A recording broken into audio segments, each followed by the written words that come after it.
fly a starship across the universe divide. And when I reach the other side,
welcome to the Saber Talk Show. Saber Talk. There are a lot of Star Wars things happening. So on Saber Talk, we talk a lot about other things besides sabers, but it's all like in Star Wars umbrella. I'm Space Windu. We have a lot to talk about. Like I said, there's Kenobi live action series. Right in the middle of that, we just saw maybe past the middle. We just saw episode 4. I hope you're caught up on the Kenobi series. I'm definitely going to be talking about that, be talking about some plot points and stuff. So I hope you are caught up. That series airs on Wednesday on Disney Plus. So we do this show on Monday, hopefully giving everyone enough time to kind of catch up with that show. I think it's only 6 episodes. So I guess there's only 2 more. We're only going to see 2 more. Maybe there's another season of it as well. So we talk a lot about custom sabers here on this show. That's kind of why we started it all those years ago. Our love of Star Wars, but also custom sabers, right? So I was just showing you guys my Michael Murphy Yoda Graflex. That's the one I usually have on stage here when I'm doing the show. That was a enhanced blue blade actually that I made, which it does a lot of colors. So that was a red, kind of signified Darth Vader. We did see Darth Vader in the latest Kenobi, I think, but not really in action, but we did see him. Let's see who's here so far. Jim Smith says it's saber time. It certainly is saber time. Thanks for being here, Jim. I hope you guys watched the Kenobi show, and we'll talk a little bit about it. Titan Gray says it's time to get loud and bright. Good evening, everyone. Let's glow. I added the let's glow part. Jim Smith says hello. Jared McDaniel, hello to all. Well, hello there. Hello there, Jared. Hello, Space. Hope you're well. Thank you so much. I am doing really well. It's kind of heating up here in Jersey, which is kind of nice. Which is kind of nice. So don't have to like bundle up and be in my winter hat out here. Titan Gray says, I love the intro. Thanks so much. Yeah, I put that together with some new graphics that made for me by Gin and Tonic. Gabe made the Saber Talk intro, and I got another little. I don't know if I played my other little Saber Talk intro yet. Jared says, Space Windu blades, the power of the sun in the palm of your hand. Thank you so much. Yeah, the power of the tri-sun, right? Yeah, the blade I showed you just a second ago this isn't a tri-star. This is what I call a dual star. So like many of the blades that everyone has 2 strips in there. I love it. I think 2 strips are enough. 3 strips if you want to go just a little further, you know. Sometimes I have a tri-star if I'm testing it in my hilt, but I kind of like the enhanced blue a lot too. Even in the dual star, I think it's really, really nice. I think it's a really nice enhancement for all the colors. It seems like even like purple looks good with that enhanced blue. You know, with like the photon green, you can't get purple, you can't get blue.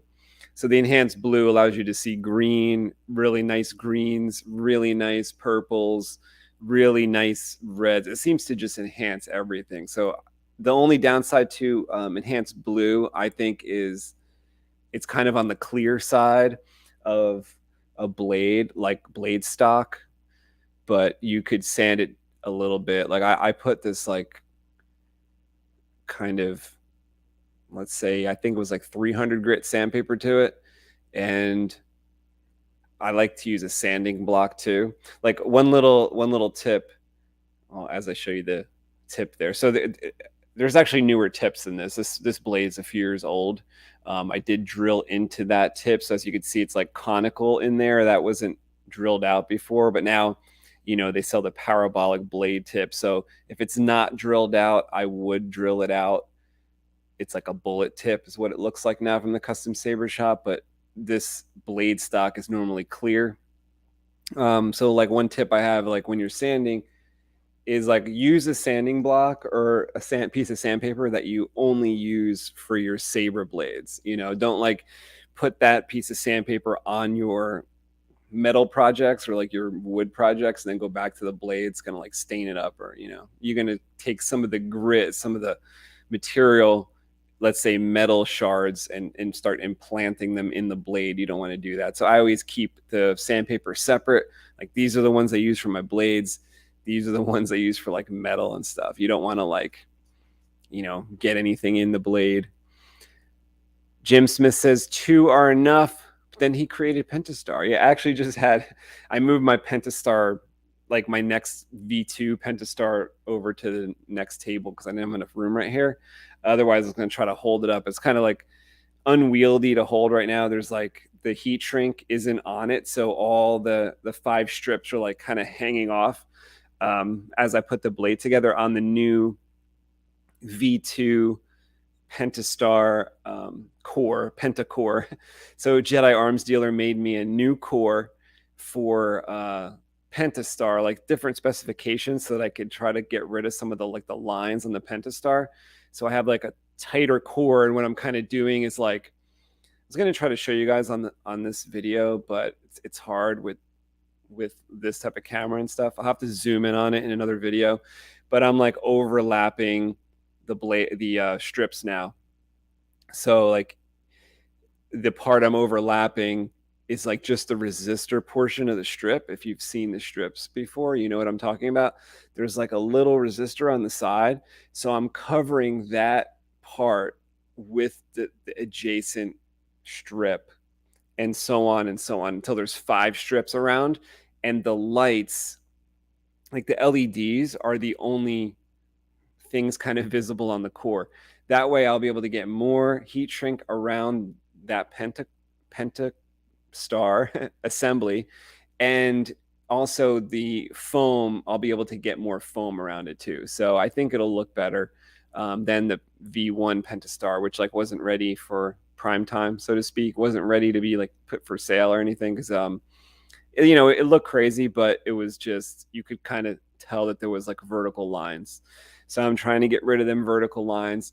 Bringing in all the strips will actually make the diffusion better, like I said, give more space between the LEDs and the blade tube, more like a regular blade, but just packed with LEDs. The other thing I did was I made the V2 Pentastar 2.5 inches shorter.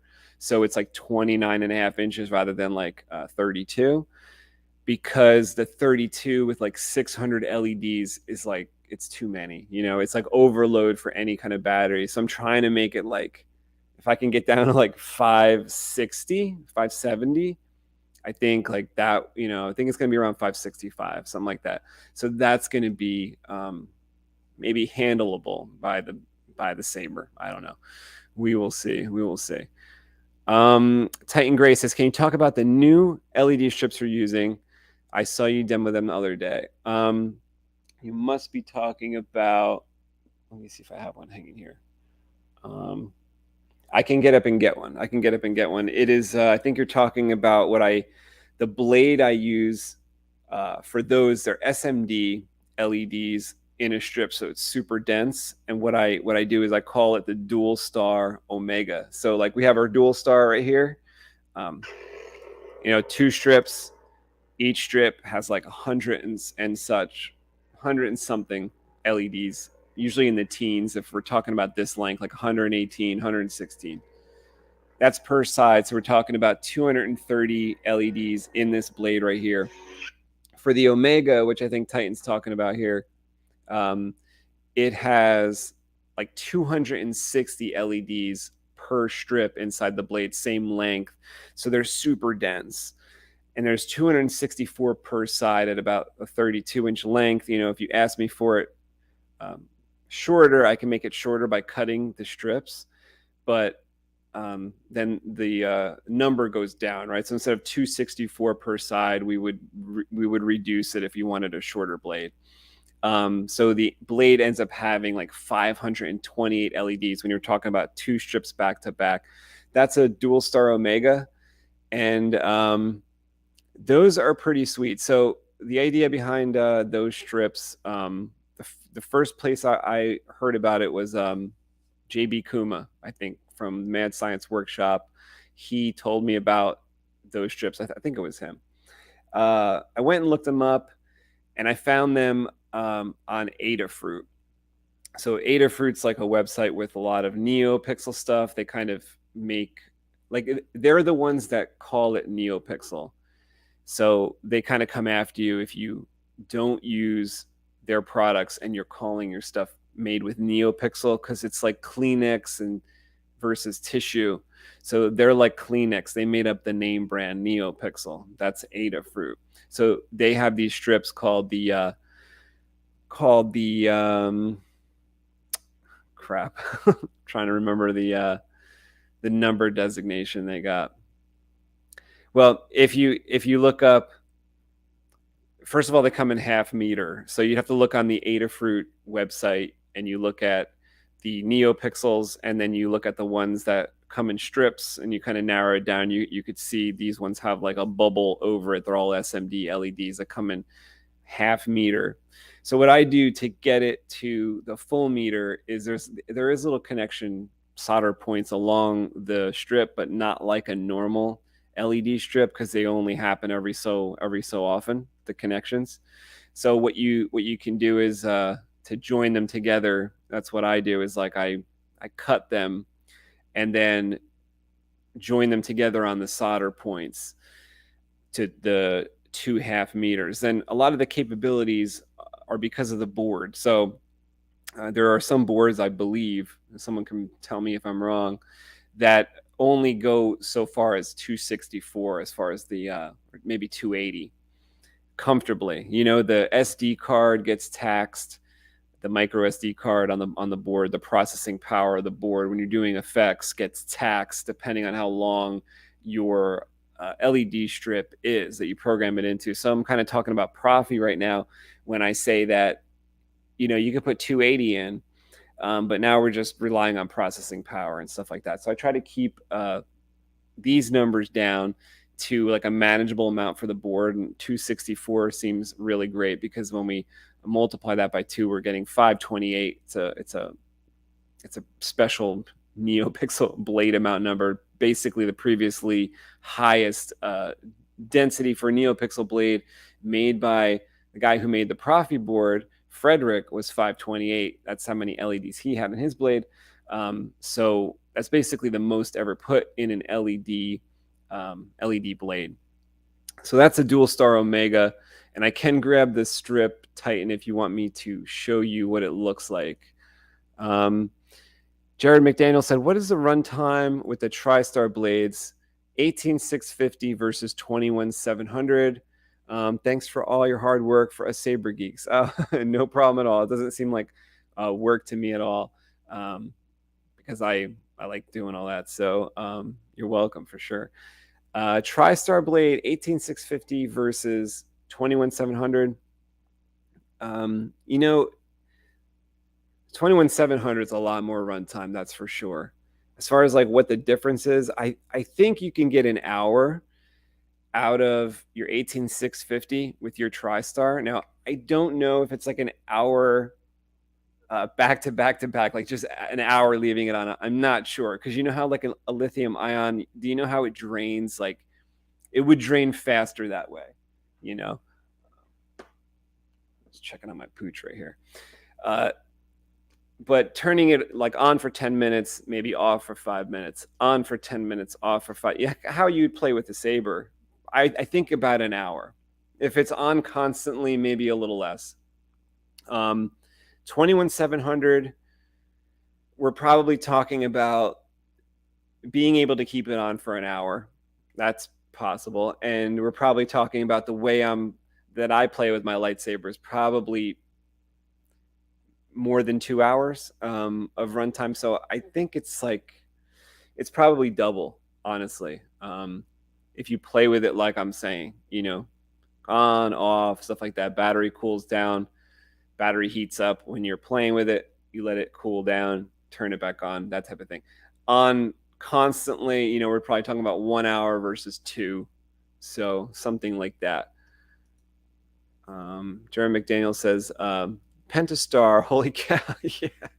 Yeah, I don't know if you've seen, like, I don't know where we put videos for that. I think on Civilized Sabers channel, if you're not subscribed to Civilized Sabers, like I'm also doing that channel too. So you might want to check out over there. Might have some Pentastar action so far. But what I plan to do is like make the Pentastar V2, or finish it at least. It's like started.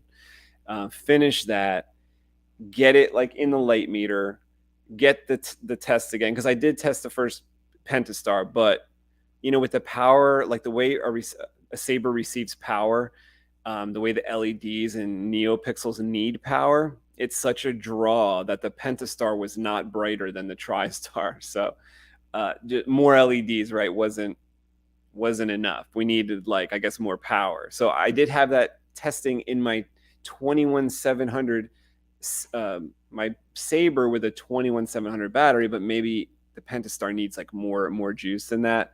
Certainly, if you do the math, it actually shouldn't work. But you know, the 21,700 battery I have pushes it. I do have a Saber in for repair that has a 26,650. It's actually in pieces right now.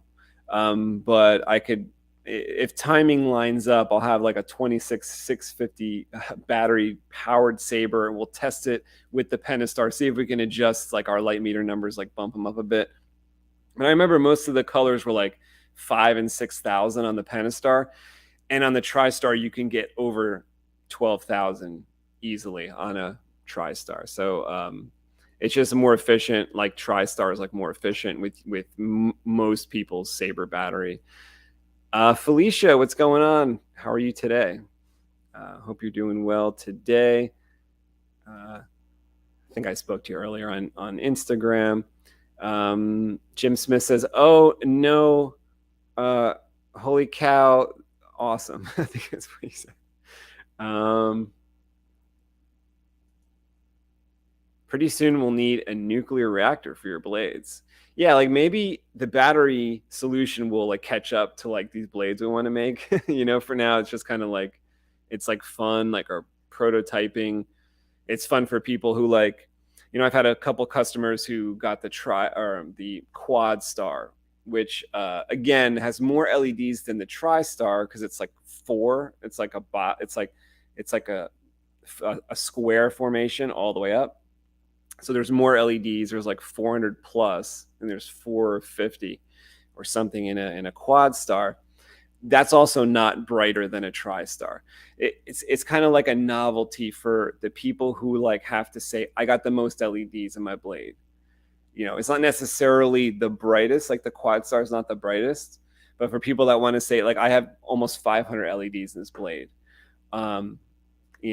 If you want a high resolution type of thing, that's the Dual Star Omega, because those LEDs react up to 264. So it's probably confusing, like unless you've like played with these or programmed them, that like when I'm talking about these numbers, it's probably confusing. But like the Dual Star Omega, when I talk about it being high resolution, it's because like the LED, the computer's controlling so many LEDs at once.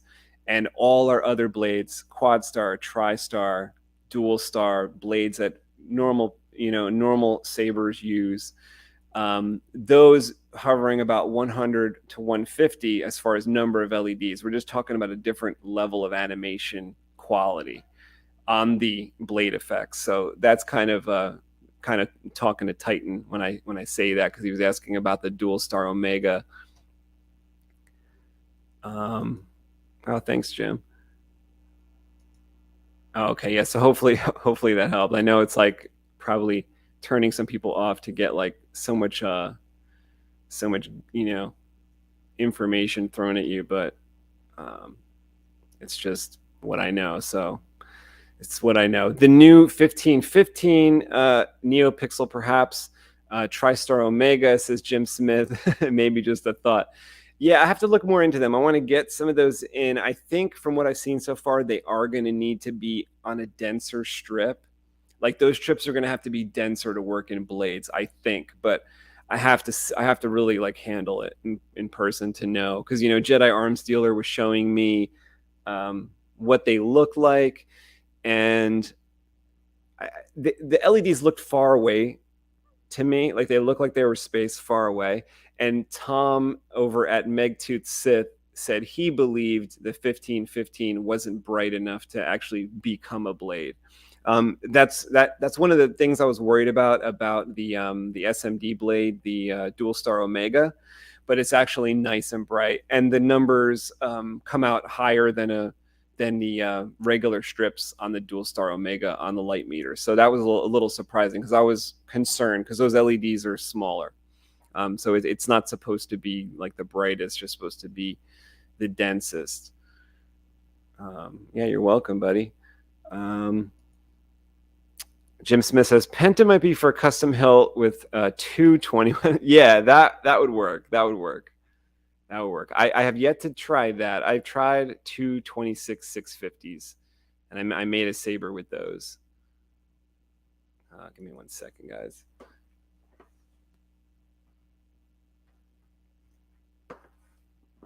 Just give me 1 second here.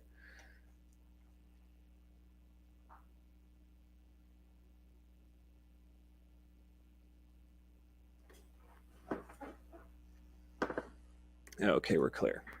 We are clear. Clear. Jared McDaniel says, I wonder what a spiral strip configuration would be like, if even possible to do. Okay, so this is kind of where it gets a little complicated, because Frederick, in the way he had his formation in his blade, it kind of was like that. And like the way it was like that was because like they were programmed in kind of a zigzag. So he had like almost I think it was like a quad star setup, but the LEDs were programmed to work as they went up, they all lit. So rather than going up like this in tandem, the LEDs went in a zigzag form to kind of build a blade like a spiral. So that's part of the programming that's actually possible in your Profi board when you make a blade like that. I don't know if I'm explaining it super properly, but I think you could probably find some info from Frederick about his blade. Jim Smith says, right, best show blade, dual star Omega, and for sheer brightness, a tri-star. Yeah. You know what else is great for brightness is the KR strips. So those are like really widespread now. That's kind of what everyone's putting in their show blades, and that's like what's being sold on the custom saber shop as well. Those are super bright. Those are different LEDs altogether. So those LEDs are the 50/50 style LEDs, just like bigger and brighter than the LEDs I use. The thing I don't like about those strips is it's heavier. It's like heavier than a TriStar of the same length. There's less LEDs overall. And to me, I can sometimes make out those LEDs because the strip is fat, harder to diffuse. It's a rigid material, and the LEDs are bigger. So I can kind of discern the LEDs sometimes on the KR strips. Those are what I call the K star. Like when I build it, I call it the K star, because I got to get the star word in there somehow. So I call it the K star. I like them, but they because they're bright, you can't duel with them. So it's like if you want to duel, you have to do something like a dual star, right? You have to do something where it can bend, because those things can't bend. The other thing is they look really shitty in a 7/8 inch blade, in my opinion. So when you're doing a 7/8 inch blade, like a K star, a KR strip is out, in my opinion. It doesn't really work. Doesn't really look that great. Titan Gray says, are blaster effects and stuff brighter with the Omega strips? More details, and yeah, that's for sure. More details in the flashes. So like whatever programming is for the blaster, I've seen some really extravagant like blaster programming.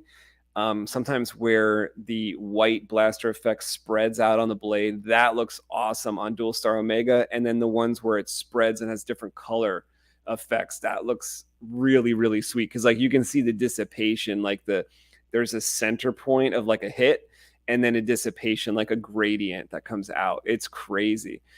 So it's hard for the camera to pick that stuff up, but those are like the little details, like people who are into like blade, what's it called? The blade styles and effects. Like maybe you're a programmer, maybe you like really are into that.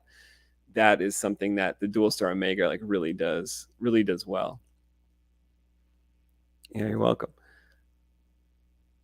Yeah, so well, that's a lot of like talk about blade tech today.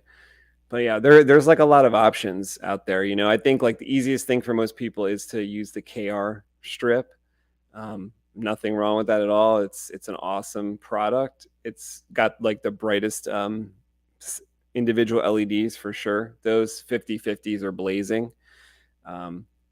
But also think about the power consumption on those. Like probably more consumption on a KR strip through your lightsaber than a TriStar, to be quite honest, because the TriStar is like super efficient. Those LEDs are super efficient. Those 35/35, they're smaller.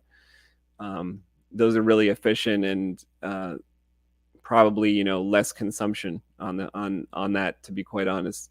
I've had like my batteries die pretty quick on when I'm using K stars, especially when like you have a really long KR, you haven't cut it down or going back before they offered them at different lengths.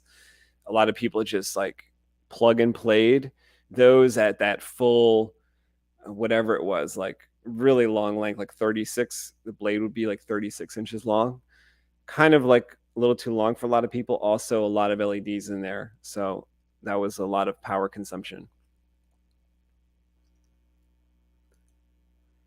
Yeah. So one of the things, like, I do want to show you guys some, like, I got an example of an ugly saber, and it doesn't come around that often, to actually have like to actually buy an ugly saber. But I saw one, I bought it.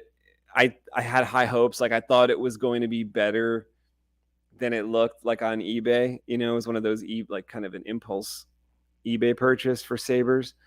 But it is quite ugly. It's like kind of a mutant saber. I'll show you guys that in a little bit. I do want to talk about ugly sabers.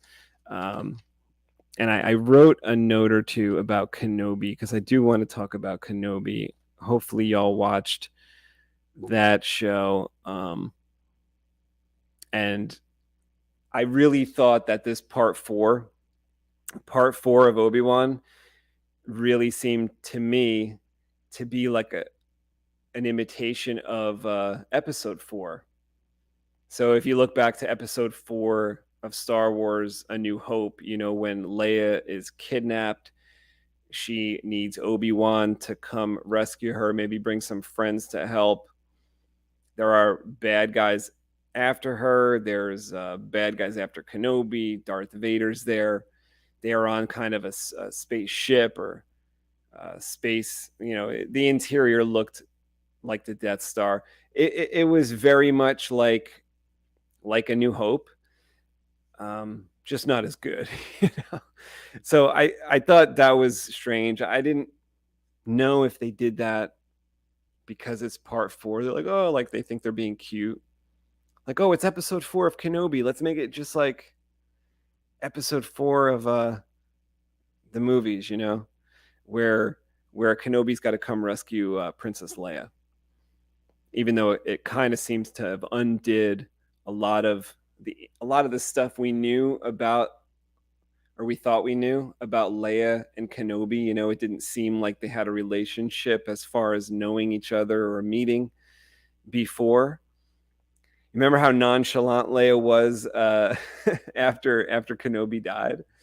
So I don't know. It doesn't seem like that really took place. It doesn't seem like that seems like a farce, One of the other things I noticed, because Harris had brought up one day about, I don't know if I'm crossing things here, but do you guys know how, when George Lucas was originally making the Star Wars movie back in 1975, 6, and 7, he had some director friends like Spielberg he would toss ideas off of and stuff like that. I believe that at that time he was also friends with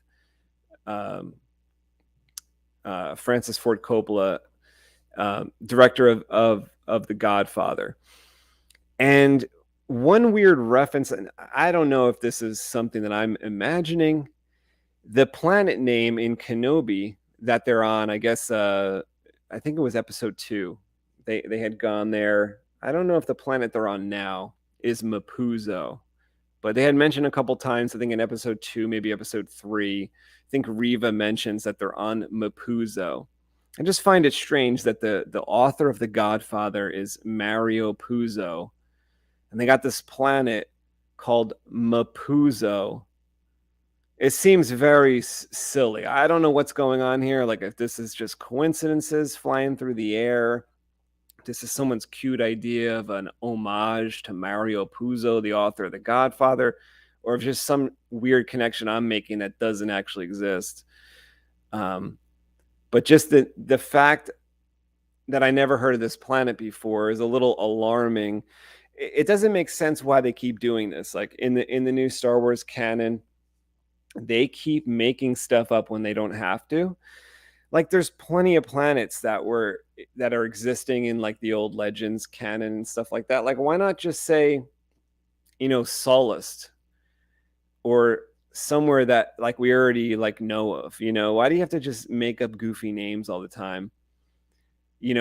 They had it like in The Force Awakens, instead of Tatooine, it's still a desert planet, but they just made it up. Oh, it's called Jakku. And all the planets like we've known of before are like forgotten. So there's like no more Geonosis. We don't hear about that anymore. We don't really hear about Coruscant really at all. And it was a big part of episode 1, 2, and 3. Like, do you remember when they landed on Coruscant and it was Anakin as a boy, his first time seeing the city planet? I mean, it's something big that he commented on, and I think Qui-Gon said something to him about it in episode 1. Qui-Gon sent him away to hang out with the Queen for a couple of days while they were in the city dealing with the Jedi. Episode 2, Coruscant played another part. And episode 3, Coruscant played a really big part, especially before the movie opens. It's like Palpatine is kidnapped from Coruscant, and then the movie opens, episode 3, and you have Anakin and Obi-Wan going after Palpatine, going after Grievous, trying to rescue him. He was kidnapped. He was kidnapped right out of his Senate tower or whatever. I mean, it was all planned out by him, of course, all planned out by Palpatine to be the one that's kidnapped, and set up this scenario where the Jedi can rush in, Anakin can rush in, and whatever. But to have all these places forgotten, like if you remember in The Force Awakens, they shot a red laser and it was supposed to hit the heart of the Republic, but we didn't hear. It wasn't Coruscant. It was another planet. It started with an H. It was like Halcyon or something. So it's just strange to me. They keep making up this stuff, and you don't need to. We've got like 100 planets like already named in the Star Wars universe, and you could titillate and excite existing fans by mentioning one of these, rather than like, what's the point of making up a completely new one? It's completely stupid. Let me see what you guys are saying about this before I go further.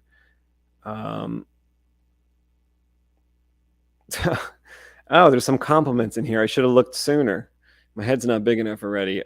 You are the LED strip sorcerer. Thank you. Wow. I'm like the Gandalf of LEDs, huh? Or I hope I am. Oh, here we go, Ugly Saber. Yeah, I'm going to show you guys this Ugly Saber in a minute. I'm going to show you guys. I was hoping Mundo came in because like I bought this saber. I bought the hilt with Mundo in mind, and then it came, and I was like, he deserves better. Jared McDaniel says, you are the Yoda of blade makers. Truly awesome. Thank you. Wow. Thank you. Wow. I'm going to sleep really, really good tonight. You guys are really making me feel good tonight. I was kind of mad, yet knew it was coming. That's what Jim Smith says. I loved all the blaster deflecting with Kenobi's lightsaber, but you know what I didn't like about that part? Like this was something I wanted to talk about, actually, was the fact that I'm kind of talking about only Kenobi episode 4 right here, because episode 3 I kind of liked. I kind of thought it was decent. Like when I look back, I do see some issues with episode 3 of the Kenobi series, such as the non-grand spectacle of when Vader lands on a dirt surface. He's walking across a flat dirt area. He's fighting Kenobi on a flat dirt area. I think we deserve better. As people who've watched The Matrix, as people who have watched incredible action movies, kung fu sequences, as people who have maybe watched, Ip Man 1, 2, 3, and 4, as people who have maybe watched The Raid, as people who have maybe watched these incredible action movies and these incredible modern action sequences, and just creative. Like, where's the creativity in that scene? It's like, yes, Vader was there. Bravo. Yes, Obi-Wan was there. That was great. But when you pull back and think about like where it was happening, I mean, maybe it was there because they had to do that fire scene, so there had to be a pit available. But it was severely underwhelming when I think about it with regards to that episode 3 of Kenobi. The setting, it should have been grand. Like a set piece. When you're playing a video game and you're playing Call of Duty and it's a set piece and the shit starts coming down or it's an avalanche. It's epic. It's absolutely epic. That's why they call it a set piece in a movie. This wasn't that. This was like the spectacle, I guess, was Obi-Wan versus Darth Vader. But I think you could sprinkle in a little creativity, a little extreme background. Maybe there's weightlessness. Maybe they're upside down. Maybe it's a space station turning. Like, we got a little of that in Boba Fett. I think it was Boba Fett when he was facing it. Maybe it was the Mandalorian. But there was a little bit of that, where they're in weird locations. Here, not so much. The thing I want to say about the blaster deflections and things, this all in the 4th episode here, this all looked to me like these actors did their own stunts. And first thought you might think when you hear that is great, like they did their own stunts, but look at it again. I mean, I think you want somebody to do the stunts for them, and we got to get the camera work to hide that. And we got to have it look like these people are talented at what they're doing, because when you take a look at that 4th part of this Kenobi series, there was to me, it looked like there was no stunt people at all. It was these, obviously for the explosions and stuff at the end, people diving out of the way. Maybe there was stunt people for that. But I'm talking about the individual saber deflecting, that type of thing. It didn't look like to me that there was any kind of stunt happening at all. Any kind of sword expertise. I mean, yes, maybe the actor's decent, and Hayden and Ewan McGregor did a lot of their Duel of Fates fight themselves. But we are also talking about 20 years ago, when 20 years younger. To me, this part 4 looked bad, just flat out bad.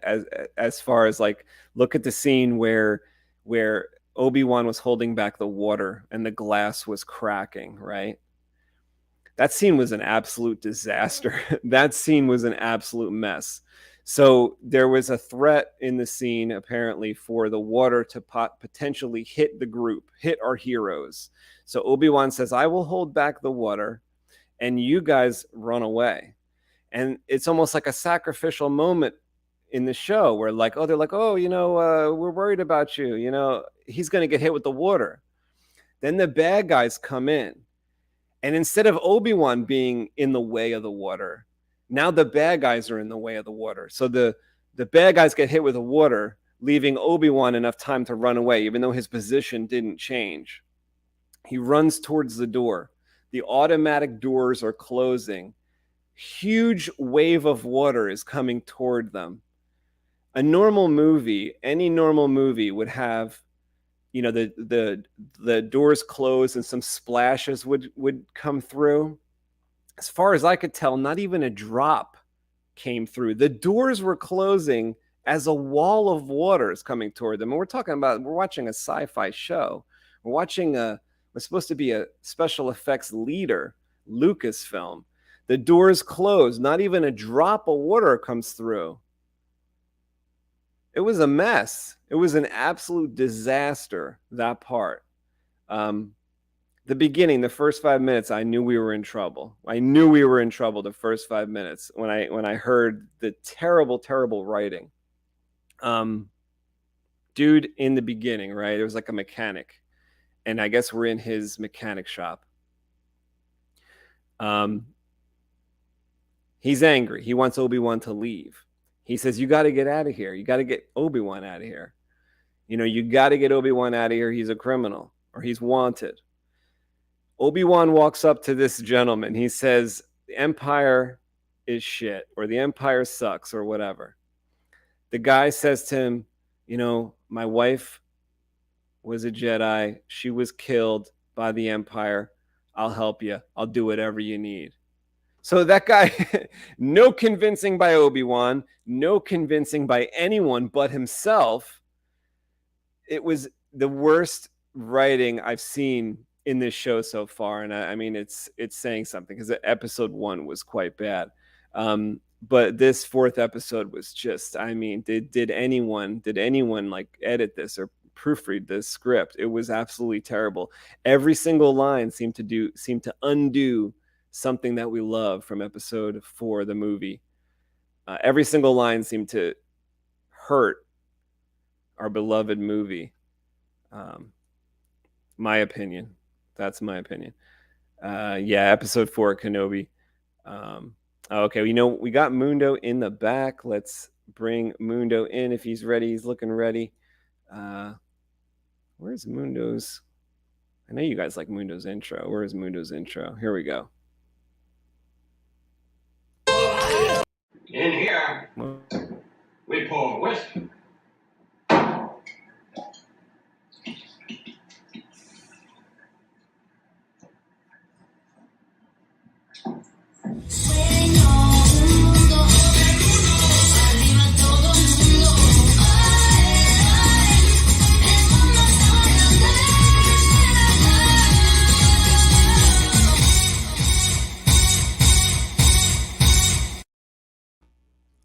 There he is. What up? What up?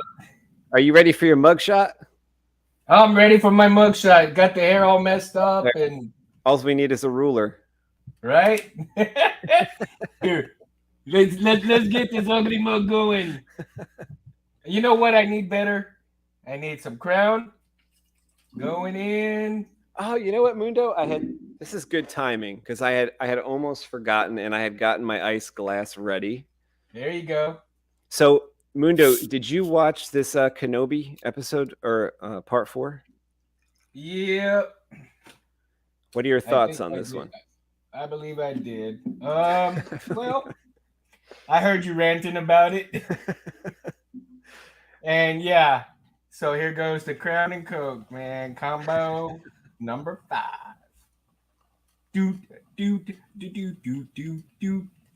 Before I say anything on the show, I got to get ready. So, folks, forgive me, but Mundo in the house. And getting my drink up.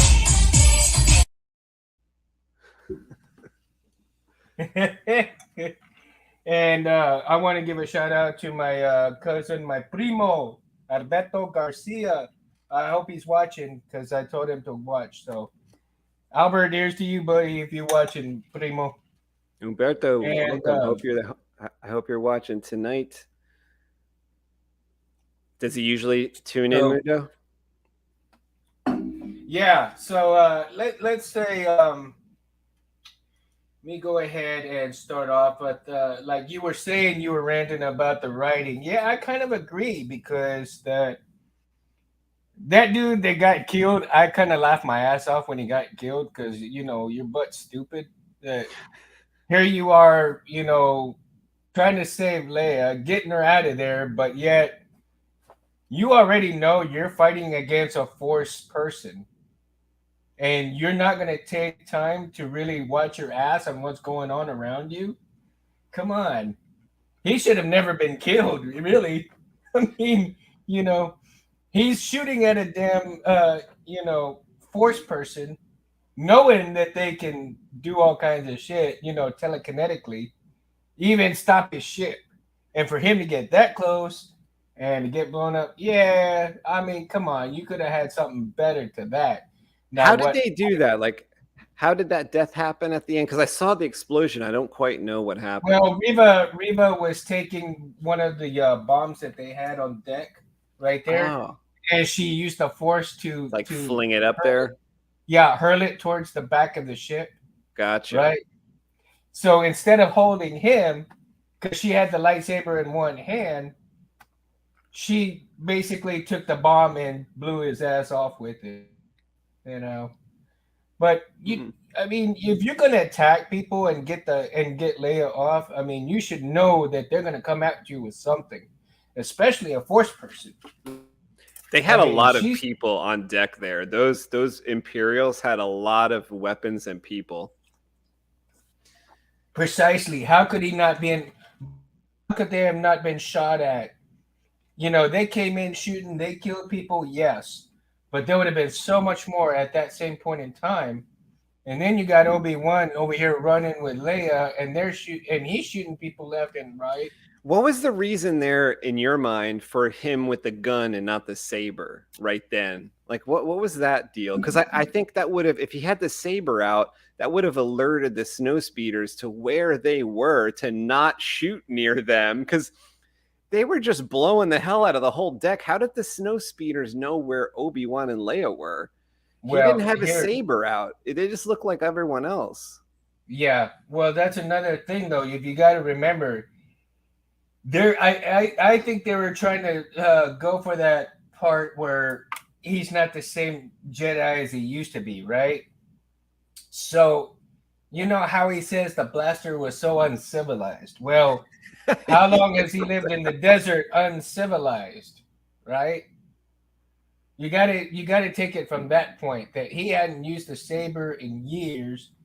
He's used to doing everything by hand without the saber, and he's barely just starting to use the Force again. So to me, I think if he had the saber out, it would have been a much better scene. To have the saber out, run through those people like crazy with Leia on his back instead of her running, because she just slowed him down. She just slowed him down, you know? I mean, don't get me wrong. I love the characters, but still, I mean, it's like, come on. I mean, I would have done this shit like fucking Alien. I'm telling you, like, if we got to the point where we are in this show and they handed it to me and they said, okay, you take it from here. Like, Leia's captured, Obi-Wan's in the other room. What do you do?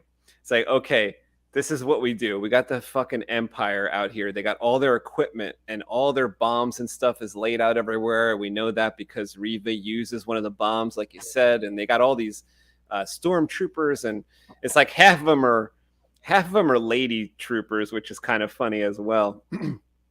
It's like in the original Star Wars, I didn't see a single Imperial woman except for maybe one pilot.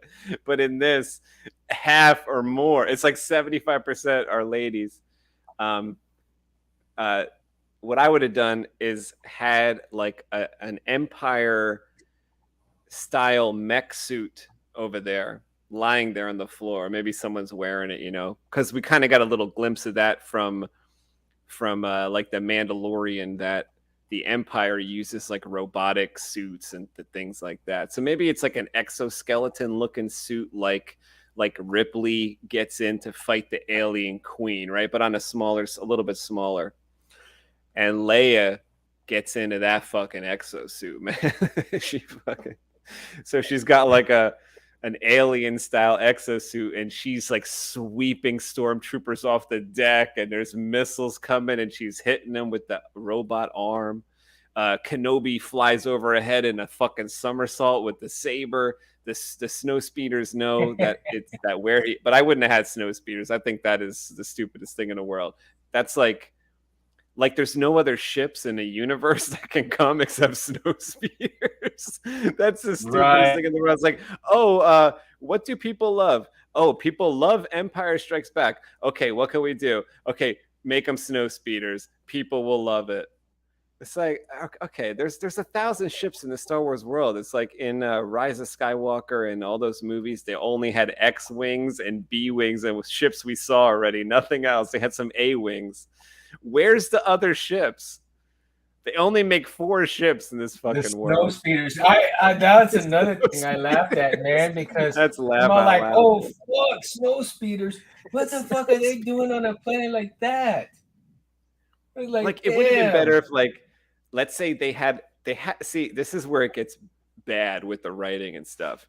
It's like you gotta drop that clue. You gotta put that in the fucking hangar. So maybe I missed it. You guys tell me, was there snow speeders in that fucking hangar that this guy was repairing shit in?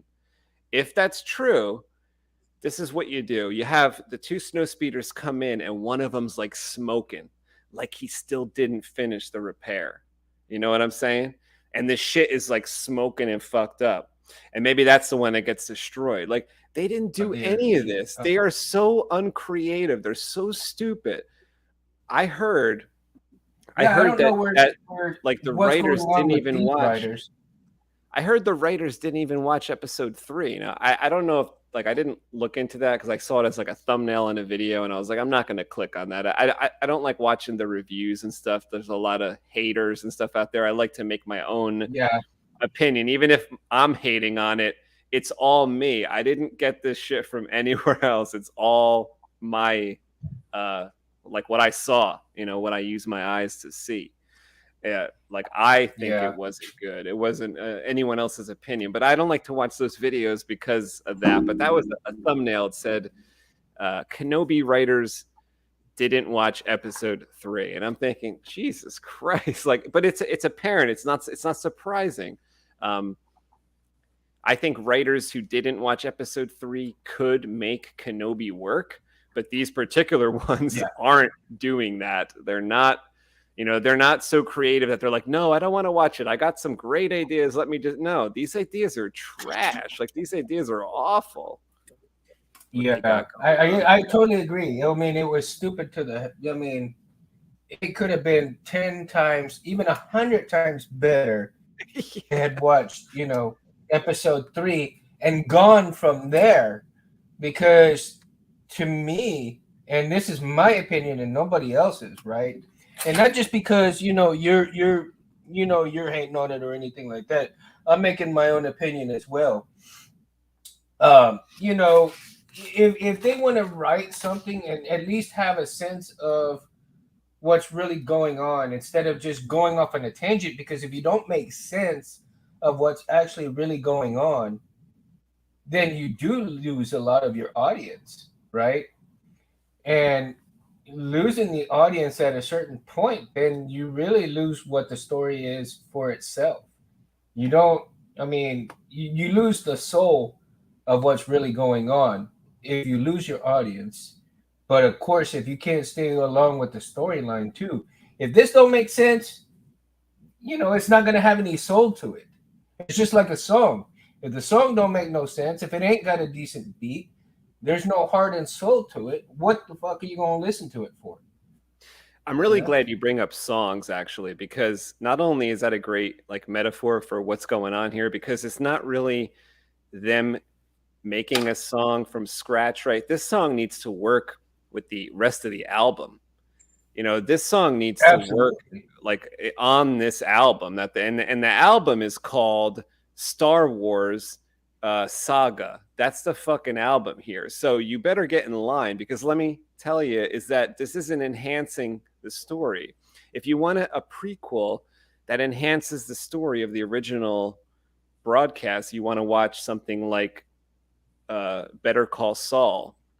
That's a story that takes place 5 years before Breaking Bad, but everything about it enhances Breaking Bad and doesn't take anything away, and they work within the confines of things that were said in Breaking Bad. So if in Breaking Bad they said, I know this guy, then in Better Call Saul, they maybe show you how he met that guy.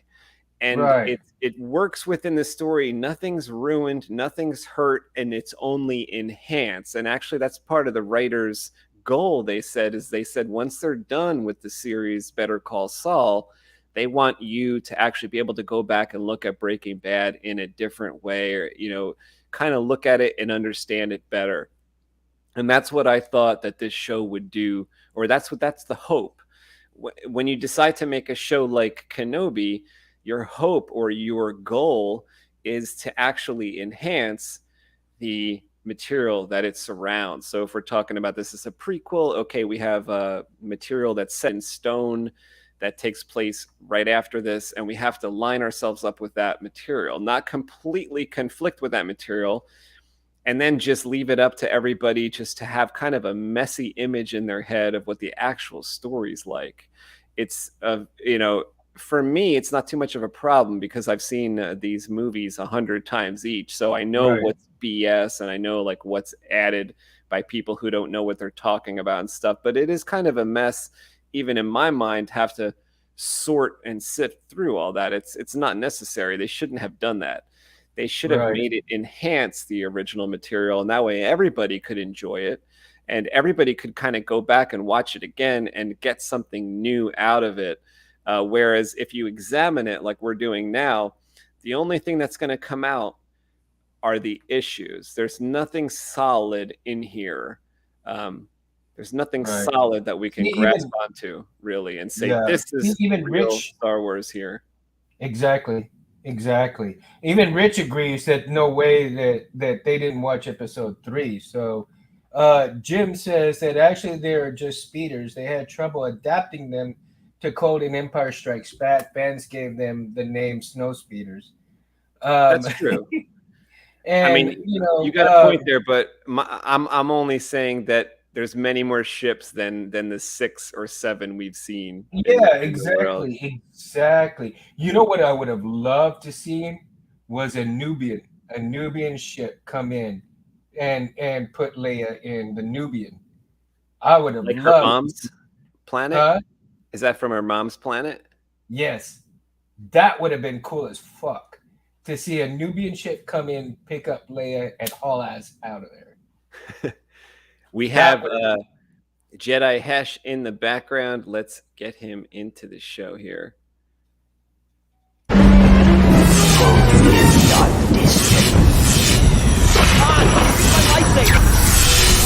have something here for you. It's the weapon of a Jedi. Then I am a Jedi. There he is. And you actually have a working saber today, don't you? Yo, what's up, bitches? What up, Jedi Hesh, the Jedi drummer in town. How was your concert? You're coming from a show? You're hitting me with it right out of the gate. Dude, hooking up with musicians is like dating. I don't know if any of you guys know this or not. But you go out on a date with a girl, you see if you like her. You know, you go out with some musicians, you fuck around a little bit, and you see if it gels.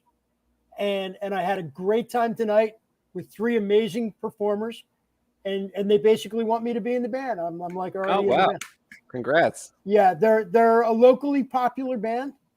They're called Fuzzy Side Up. Cool name. It's got a ring. I like the name. Yeah, interesting, right? And they're all like guys my age, rockers, into the same material, the same music I am. And it was cool. We're gonna have. You know who else is into the same stuff as us? Who's that? That's why it works.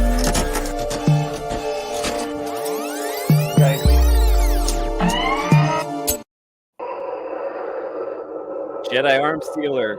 What is going on tonight? What is up, fellas? So look at that. I had the craziest thing happen to me this week. You ready for this? Yeah, hit us, baby.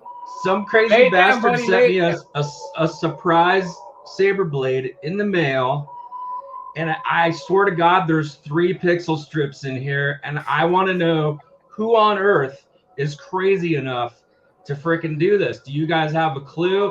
I had to go out and buy mirrored sunglasses because I can't even use it without them.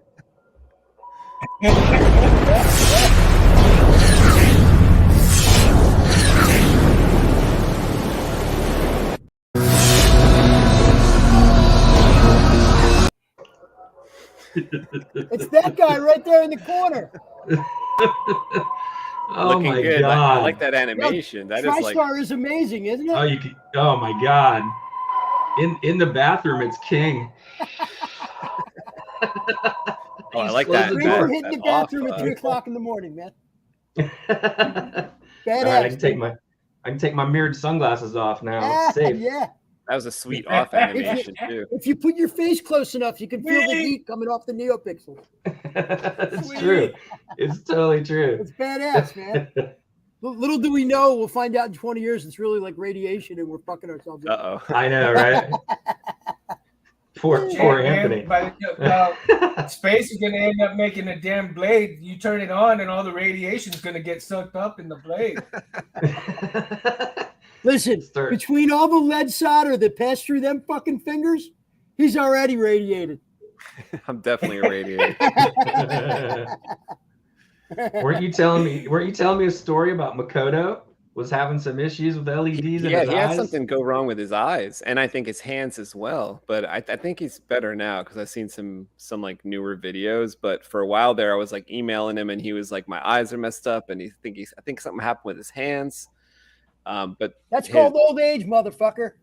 Yeah, I don't know if it's that or like the only thing I think I was talking to Jedi Arms Dealer about. I said, they call these LEDs class 2 lasers. Yes, they are. And people like me and Makoto were sitting there like gluing them together one by one, and it's like a problem. But yeah, they do radiate, man, a little bit.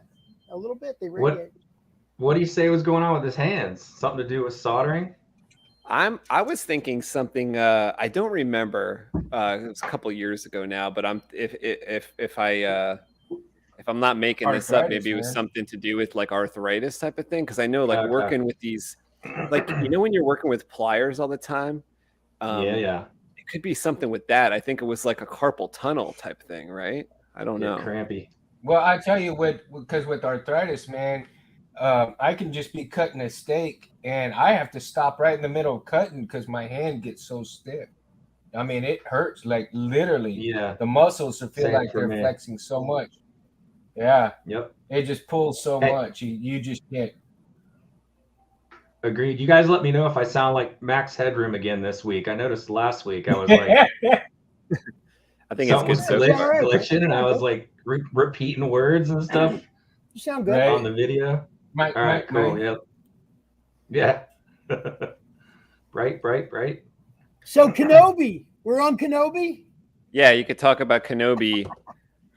Are we ripping on it or are we enjoying it? I mean, you can say whatever you want to say. I purposefully didn't talk to Harris about it over the weekend because I wanted to like do it on the show.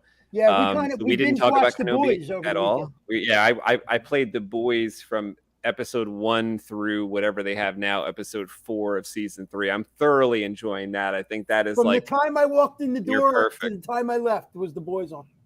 Like a boys marathon. Yeah, I mean, it makes it difficult when you're watching something that's written really, really well, and then you flip over and you turn on the Disney Plus and you watch one of these and you're just like, oh no, man, this is a tragedy. Well, let me say this: it's Disney. It's Disney. It's Disney. It's Disney. I mean, where are you ever in a Disney movie? I don't care what movie it is. You're never going to see a man crawl inside another man's penis on a Disney movie. It's just not going to happen. Happens in the boys. Happens in the boys, man. I hope I'm not spoiling anything, but yeah, it happened in the boys, man. Sick fucking shit. Well, but fucking amazing writing. Like they're putting out shit that people think of in their fucking sick minds. But they don't tell anybody. They just keep it in their sick fucking head. These writers are fucking putting it out there for all of us to see. It's crazy. Kenobi. I don't want to talk about the boys. I want to talk about Kenobi. What's that? Yes. Yeah. Jared McDaniel says about the same thing. Harris says, he said, that's Disney for you. Not Lucas-based. They don't even understand lightsabers in the sequels. They would cut through rock, but not through a person's body. Totally. One scene they do this, one scene they do that. Next time we see it, they can't do this. They can't. Yeah, I mean, it's Disney. Yeah. That's what it is. What it is. I look at it for the fun. I'm so glad that I lived old enough to see Obi-Wan and Darth Vader go at it a little bit. It's killer. I mean, for me, I saw the original in the theaters in 1976. I was 10 years old, So Star Wars has been a part of my life for a long time, and I'm just glad to have Obi-Wan and Kenobi back on screen.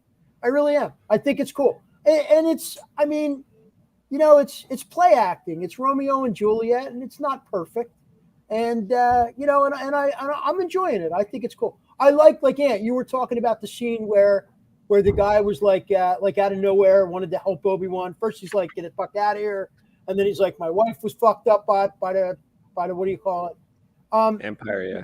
You know, that whole scene was for one thing and only one thing. That whole scene was just so that guy could call him general. Right or wrong?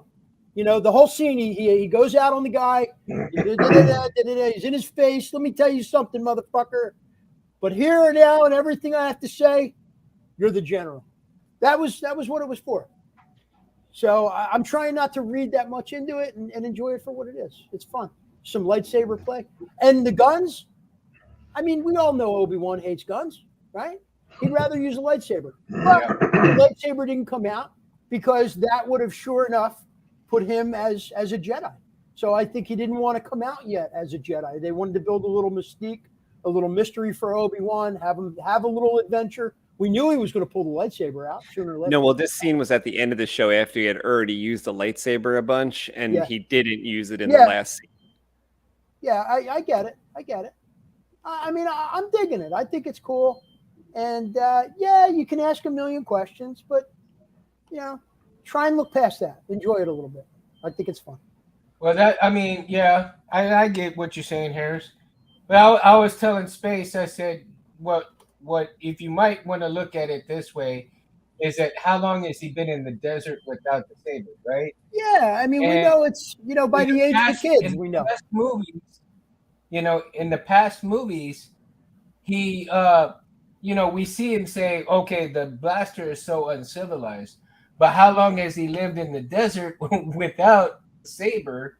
Yeah, I mean, and, you know, that's where the uncivilized comes out. How old is Obi-Wan in this scene, in this movie, in this time frame? What do you think, 45? Is he 50 yet? Well, I think he's like, let's say 45 or 50. Yeah, looks like mid-40s. So if he's been without a lightsaber for 10 years, you know, that's like a third of his life, you know? So, you know, like, you know, we all have a favorite car, and that car went bye-bye 20 years ago, and you wish you could have it back, but that was a time in your life. You know, that's just how I'm looking at it, you know? You know, I mean, he's, you know, we knew he was going to pull out a saber. We knew we'd see it, of course. It's Obi-Wan. Wouldn't be the same without a lightsaber. And I'll tell you what I'm loving. The split scene where he's in the back of the tank and Annie's in the back of the tank, and you pan down and you see his hand shaking, and then you pan down and you see Anakin without the arm, but he has the little connection to the hook up to the fucking army, the robot hand, you know? It's cool. That's the only like legit scene to me, because that's like what the show should be about, is like the mental. You like that. You want more of that. Yeah, I want like a cerebral, like almost like I want to go through like I want to go through like the punishment that Obi-Wan is going through with. You want to feel his pain. Yeah, and like not so much being dragged along like a goofy adventure that seems totally out of place for the stuff we learn in the episode 4 movie. It just seems like you're playing in a sandbox that there's 1,000 other sandboxes. Like this is a long time ago in a galaxy far, far away. Why are you meddling in an area where that doesn't need to be meddled in? Sand is sand. You go to one sandbox, you go to another sandbox, it's sand. It's sand. It's the same content. We probably looked at it differently 20 years ago, which is why we look at it a little bit. Maybe we're kind of like a little bit more focused on it because we looked at it that way 30 years ago, 20 years ago when we were saying the stuff. I'm just trying to analyze a little bit, you know? Well, and listen, all you guys, you're all everything's, you know, personal. I mean, there's chocolate and vanilla. So, you know, you guys are entitled to your opinion. I think it's okay. You know, if I had to rate it, I'd give it 4 stars. I like it. Out of 10. No, I would go 4 out of 5. How about that? I'll give it a 90. I'll give it a 90. You know. Let me ask you guys this. Yeah. Go ahead. I was gonna say, what Disney movie have you guys seen where you just and like Marvel doesn't count because that's a new. I had high hopes for the Disney Star Wars purchase because I think it was back in 2014 or 2012. I had seen the sequel to Tron, which, although I didn't think it was like an absolutely spectacular movie, once I heard about the Disney sale of Star Wars, them purchasing Star Wars, I got very excited because of Tron 2 or Tron Legacy, I think it was. And that was because I thought Tron 2 was very adult. And I felt like if they could do that with Tron 2 and kind of keep the core of Tron, which I thought they had it. I'm not a huge fan of Tron, so maybe there's people out there that are like, fuck that wasn't Tron.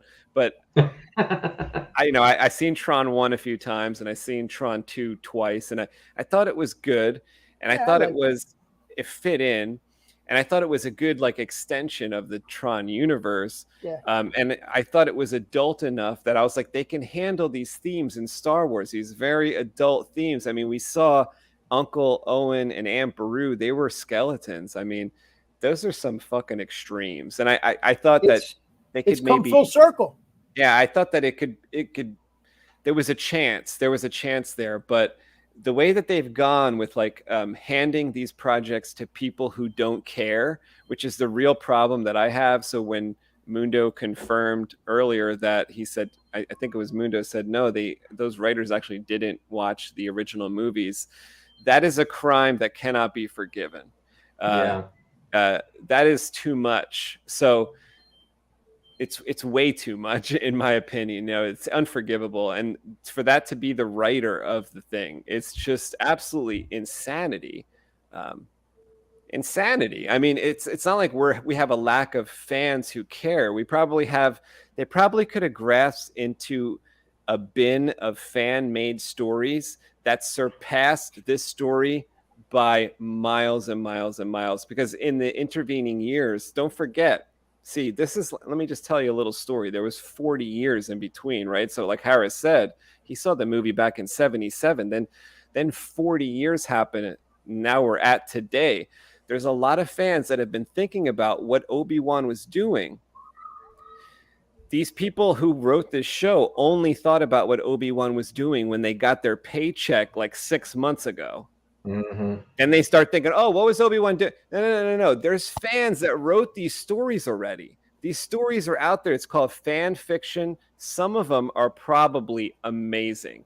And just the fact that these fans were fans first, thought about interesting storylines over the course of 40 years. That's priceless. That's priceless. To have these, like, what I'm assuming is some younger writers who, like Mundo said, haven't seen the movies and who come in with poor ideas, these ideas aren't like so good that you're like, you're forgiven for not seeing the movies. These ideas are crazy. I'm crying with tears of joy with these ideas. No, these are like filler ideas that the only satisfaction that can really be gotten are because we're looking at Kenobi, someone we love and adore. But if it was like someone else, we'd be like, what is this trash? Yeah. That's my opinion. Well, one of the things that I find kind of interesting, that Kenobi was sent to check and keep an eye on the boy, right? But in between that time, while he's there, he's supposed to be in training, correct? Yoda sent him there to keep an eye on the boy, but do training. Now, he was supposed to be training so that he could get in touch with Qui-Gon, right? But in the course of the show, of course, it just started out. I know, and I understand this, that it's just starting out. But he's trying to reach Qui-Gon, and he hasn't learned to reach Qui-Gon in that respect. Why hasn't they Yoda come to him and says, hey, you're not doing something right here. You're not training the way you're supposed to be training. That is the reason why you have not been able to reach Qui-Gon. And in between that time, while he's still trying to get in touch with Qui-Gon, and this stuff happens, and he's like, oh, master, all this, all that, but he's barely kept up with his martial art training, his fighting style, in the years that he's been there keeping an eye on the kid. Depressed. And he can't even keep a excellent point. He can't even keep a damn Jawa in check. I mean, come on. He should be holding a broomstick, doing his saber forms, to keeping up, like in sort of like to you know, to go against what you said earlier about his saber skills aren't up to par, but like you had just pointed out a great point. He's supposed to be watching over Luke, and that I think would also encompass keeping up your martial skills just in case. Like, okay, you are watching Luke. Now what if like Boba Fett shows up and he's after Luke, which happens in the comic books, and like, you know, Obi-Wan has to fend off Boba Fett, you know, years before we all get introduced to Boba Fett and stuff like that. Yeah. Never once did we see him, you know, doing a style of the martial art. Not once did we see him, you know, throwing a punch or a kick until he had to go and find Leia. Like, really? Why don't you, you know, like what he could have done is at work, you know, and the guy says, you know, this and that, you know, and he's like, yeah, I get it. He don't want to lose that job, but there's other jobs there for him to kind of do. I mean, he could even become his own trader for all we know, and have his own shop right there where Luke can come in and see him. You know, what they should have and done nobody to like would suspect a thing except for Owen. right, like Right? to tie this whole thing into the Rey storyline of The Force Awakens, which I don't even like, but I will say this idea anyway. He should have been a scavenger. It would have made more sense for the Obi-Wan character and would have tied him into Rey a little bit. I think that could have worked. He doesn't have to work at that place punching in. Maybe. I mean, to be honest, Maybe that's a good I do hiding kind of place. like Rey a little bit. I do kind of like Rey a little bit because of her smartass ways a little bit, you know. And I think Rey's character has so much potential, not to be the next Luke, but more potential to be her own big character in a way better than what she is right now. You know what I'm saying? Yeah, like you could pump her up by things you do in the show, just like you could do with other parts of the universe. Like they could be bolstered. You know, like rather than having the relationship with Leia, which kind of seems to kind of hurt the future storyline, maybe they could have found a way to have Leia in there, but maybe not have Obi-Wan meet her precisely. You know, there's other ways of communicating. There's like comm systems. Like you remember when C-3PO was on the comm helping Luke and he's in the garbage disposal. You could have done something kind of like that where Obi-Wan helped her from like Obi-Wan helps her from across the hall or something. They kind of don't quite meet. There's clever ways to do it, to have the original storyline not fucked with at all, and to have it concrete, solid, never cracked. But there's just 1,000 cracks in it now from like what they just keep doing week after week by undoing things. You know, it's like, oh, he meets up with Vader and fights, and although it is candy for the eyes, it's ill placed. Yeah, ill placed candy. Like, it's like eating candy off the floor. I would like to see Rey's character become like the smart ass Solo, but and a mixture of Solo and Luke, right? She's got Luke's power, but at the same time, she's about as smart as Solo. And her and Chewie, you know, I think that would be a really strong storyline with her, Chewie, and R2 going off and doing certain things, right? Mundo, you know what you and really then love? come back and tie it in. Yeah, like you really love comics, and there's a comic book. Trying to think of what it's called. It might be called something Solo, but it's about it's in the future. So it's like Han Solo's dead, Luke Skywalker and everyone are dead, and this is a character named Anya Solo, Ania, Anya Solo, and she is like a distant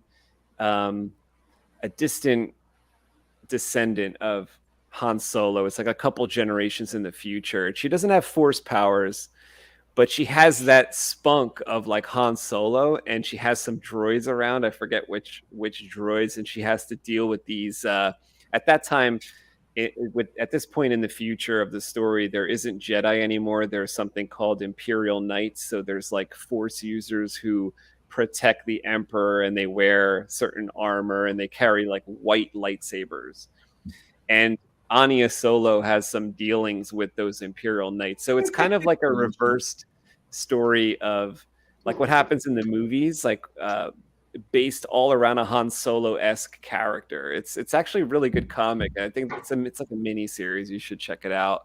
Just like look up Anya Solo and see which issues she's in. It might be entitled Star Wars, the comic, but it's like it's set in the future. In the future of Jim said, let's see, what did Jim say? Jim says that they have gone with Obi has PTSD with his Jedi-ness and his saber. 10 That's years true. after Like episode 346.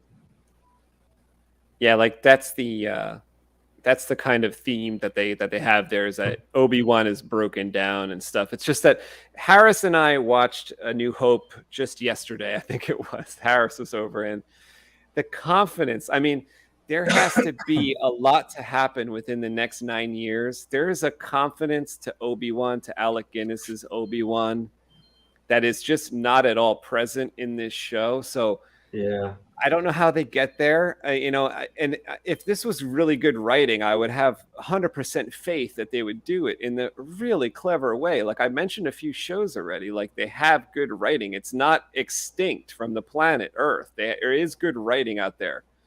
Better Call Saul, The Boys, Breaking Bad, shit like that. Okay, that's good writing. Writers, man. This is bad writing, but if there was good writing there, we could be confident that they could connect those two, and we would get there. We would see how Obi-Wan would get there. Now, I don't have that confidence in these writers to say, oh, they're going to take this Obi-Wan and land, and we're going to be landed with Alec Guinness's Obi-Wan, because there was such a confidence there. It was such a, he chose his moment of death.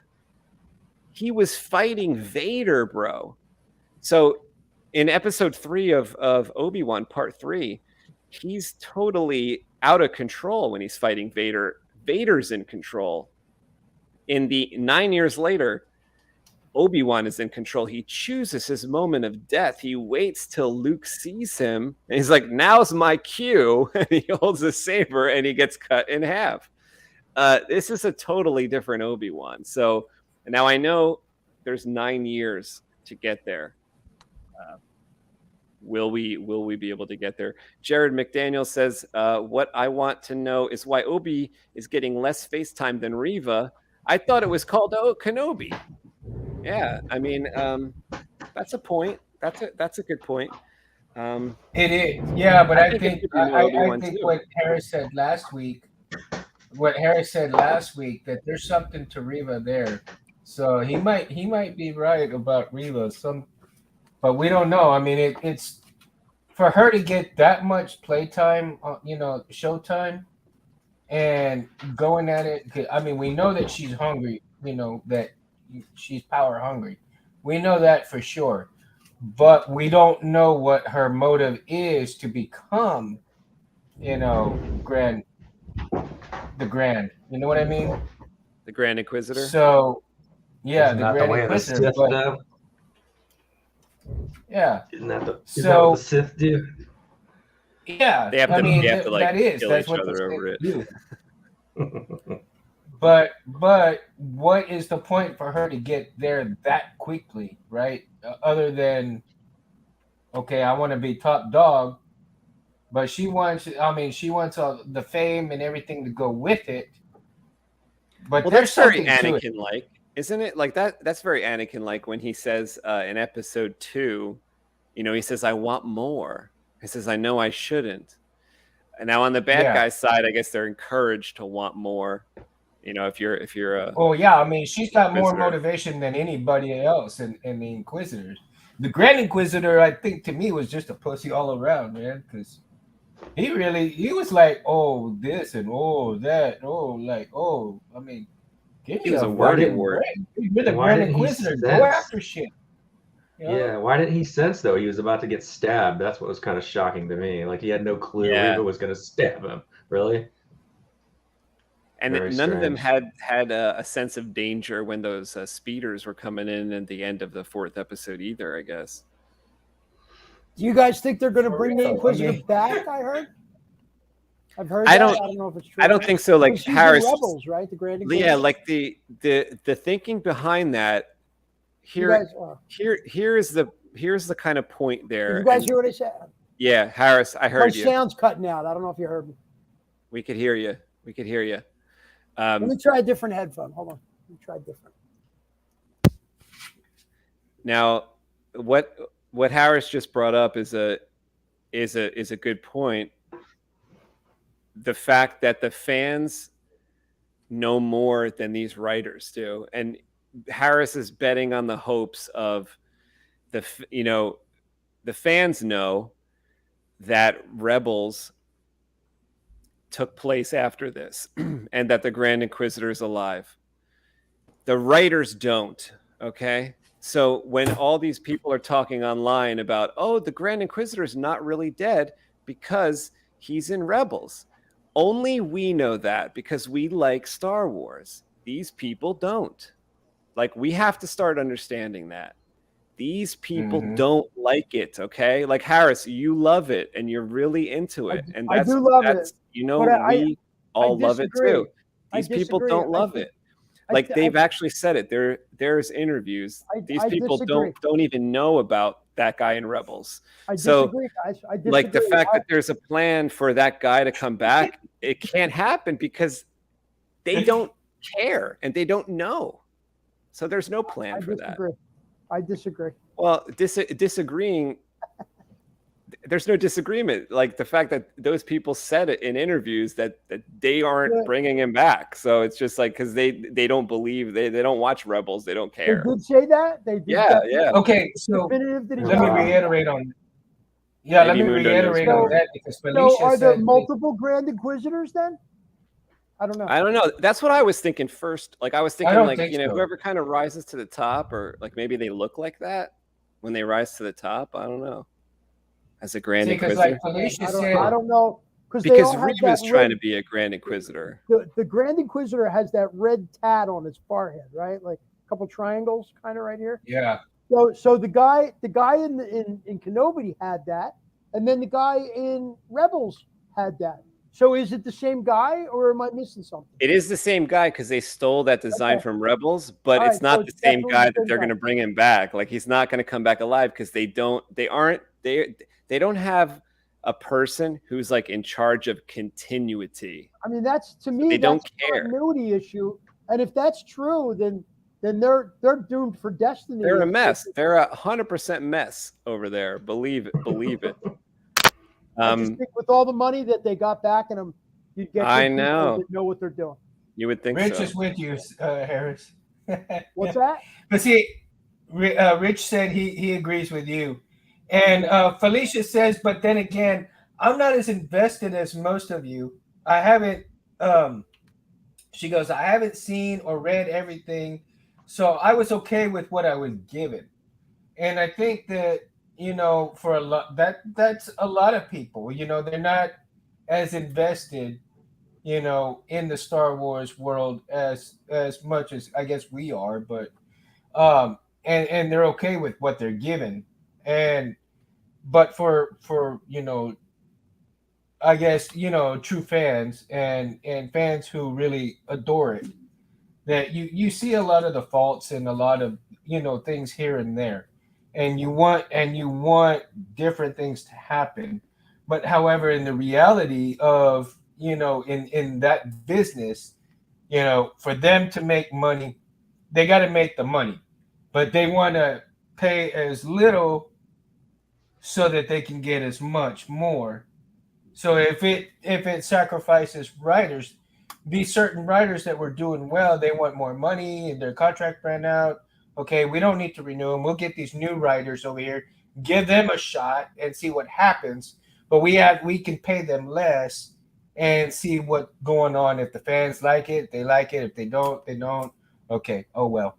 I would assume all their resources should be on Kenobi. I mean, if that's true, got then Ewan that makes me McGregor. really sad. If that's true, that makes me really sad. Me too, 100%. I'm super sad about this whole situation. Absolutely. But see, even you know, I'm trying to follow along and see what it's going to give me. You know, that's a point. It's like, you know, Harris said, it's not done yet. Like it's hard to judge a book before you finish reading the book. Yeah. There's still more. It could just be building into it. We don't know what's going to happen. We don't know what's coming down the pike. But I'm enjoying it. I mean, I'm enjoying the itsy bitsy spider. I'm looking at it for what it is. And you and I had a conversation yesterday about Star Wars versus Star Trek. I brought up a couple points, and I think that because of those points, I don't think we should really get into them here because we're more Star Wars forums here than we are Star Trek. But I think that I don't know. I lost my train of thought.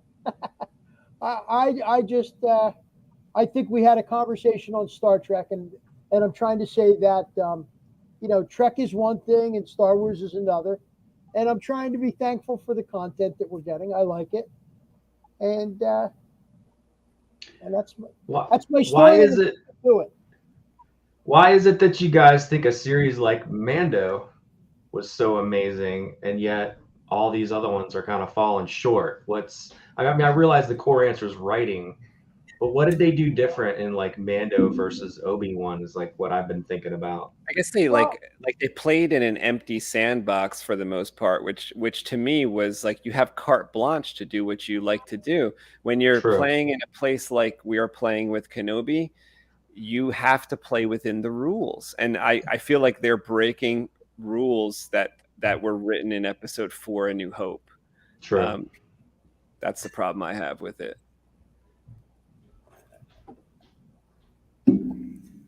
Well, going back to what I was saying earlier, what Disney movie have you walked out of the movie theater and had your mind blown like The Matrix? And had what? I didn't hear the last half of your comment. Like, what Disney movie have you seen where you've walked out of the movie theater and had your mind blown like you did seeing The Matrix? Was Toy Story Disney at that time, or could that not be considered Disney? Because I thought Toy Story's never been Disney. Toy Story is Pixar. It's never been like Disney. Oh, it's never been Disney. As far as I know, right? I mean, like in the sci-fi adventure genre. Toy Story is Pixar. Who owns Pixar though? Does Disney own Pixar? Maybe they bought it. Yeah, Pixar is a subsidiary of Disney. So wait, is Pixar Minnie Mouse's company? Like Mickey owns Disney, and he gave Minnie Mouse Pixar.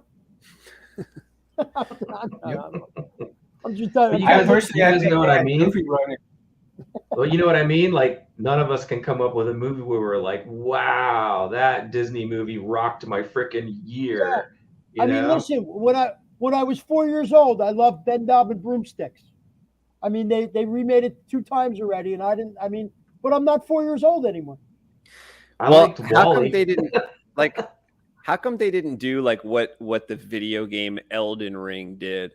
So the video game Elden Ring hired George R.R. Martin to write their fucking game, and the game is a success beyond everyone's wildest imagination. Playing it. How come when back in 2015 they didn't say, George R.R. Martin, your Game of Thrones show is just the best show ever made. It's the most popular. You have 50 million people watching it every single Sunday night. How much would it take for us to, if that video game company can hire you, we can hire you. We're Disney. Write us our movie. Holy shit. You would have had all of us. I will be on my knees right now, thanking. Like, all you got to do is make the right decisions. It's not that hard. Hire fantastic writers, give them the money that they need. I don't think money is a problem for these Disney people. And I mean, if they wanted to tell this Kenobi story, the story I was imagining wouldn't even need that many like effects and stuff. It's mostly desert. Because it's not near to the profit. I have a question. Isn't Filoni, isn't he part of Obi Wan? I don't know. Am I right or am I wrong? Is he a part of that? He may or may not be. I'm not sure. Well, Like, I mean, I mean, he's supposed to be the super fan, isn't he? I don't know. I mean, thought so. I think He he's was like, at Celebration. He's I up think there, he's right? trash, but He's- everybody loves him. I you know, think he's a You fucking got jerk. Filoni, you got John Favreau, right? I mean, these guys John are super Favreau fans, and Dave Filoni, yeah, the dynamic which duo. is how they got pulled into Disney. So do you really think that they're sitting there going, you know what, we're not going to watch the movies and we're going to make a show about it? I don't know. I mean, I don't think they're the ones in charge of this. Like, they're not the No. showrunners on this. I mean, I think everything they touch turns to gold as far as I'm concerned. I think if Filoni and they did have a hand in this, I don't think they would have let this happen. Who wrote? This might be a naive question, but who wrote Mando? Mandalorian. John Favreau. John Was Favreau. it? I don't Yeah. remember. I'd have to go back. I mean, I'm not one of those guys that sits through the credits. I'm not a credits One- guy. But I know that those guys are, you know, you got heads at the top of Disney, you know. You got Kathleen Kennedy, you got John Favreau, you got what's the other name? Dave Filoni, you know. These are the big names. These are when you watch the credits, if you watch the 5-minute credit and you only tune in for the first 15 seconds, they're the first names that you see. They're the big. You think they're actually going, we're not going to watch, you know, we're not going to review our homework to make this new, you know, Disney's dumping $1 million in our lap per episode, per actor. I mean, you know, they're putting money into it.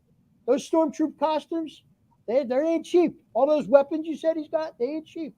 I think they're doing their homework, and I think I'm going to try and wait it out and see what they give us. Okay, so at the end of the Kenobi episode, you have the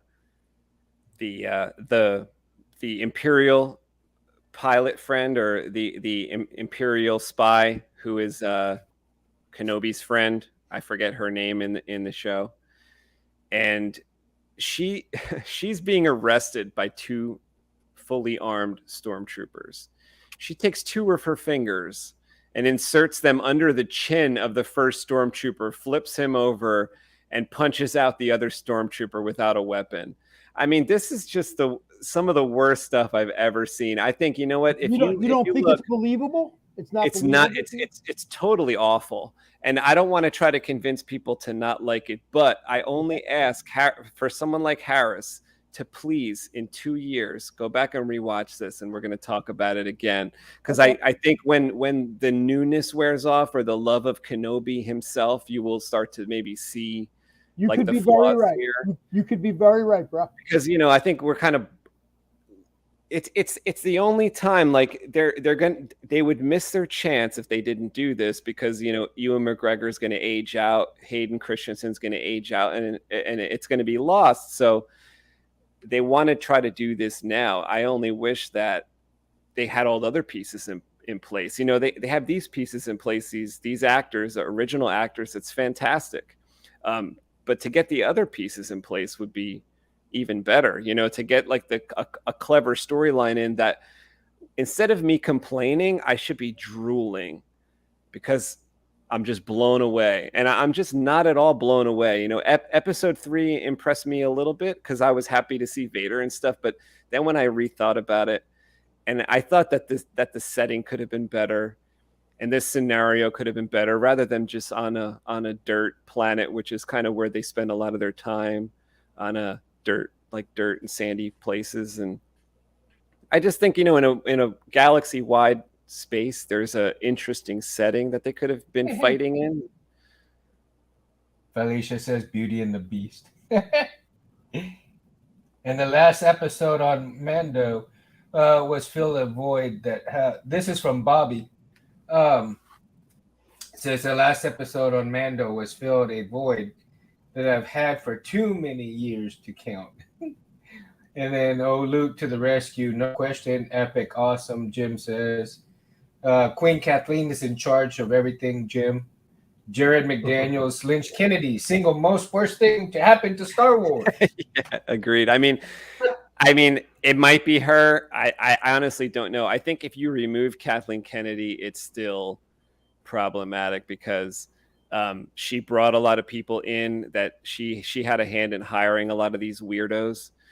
And believe me, there's a lot of weirdos who don't don't care about Star Wars at all. Like you would have thought that if Disney bought Star Wars and you could imagine that happening before it happened, that they would have hired a bunch of fans and people who really love Star Wars. But it's kind of the opposite happened, which is kind of weird. It's like if you were interested in Star Wars, like you won't be hired. Quite strange situation. Kyber Tech, yes, says, Damon, George's protege, his Padawan learner. He is the next best thing we have to George. He is our only hope.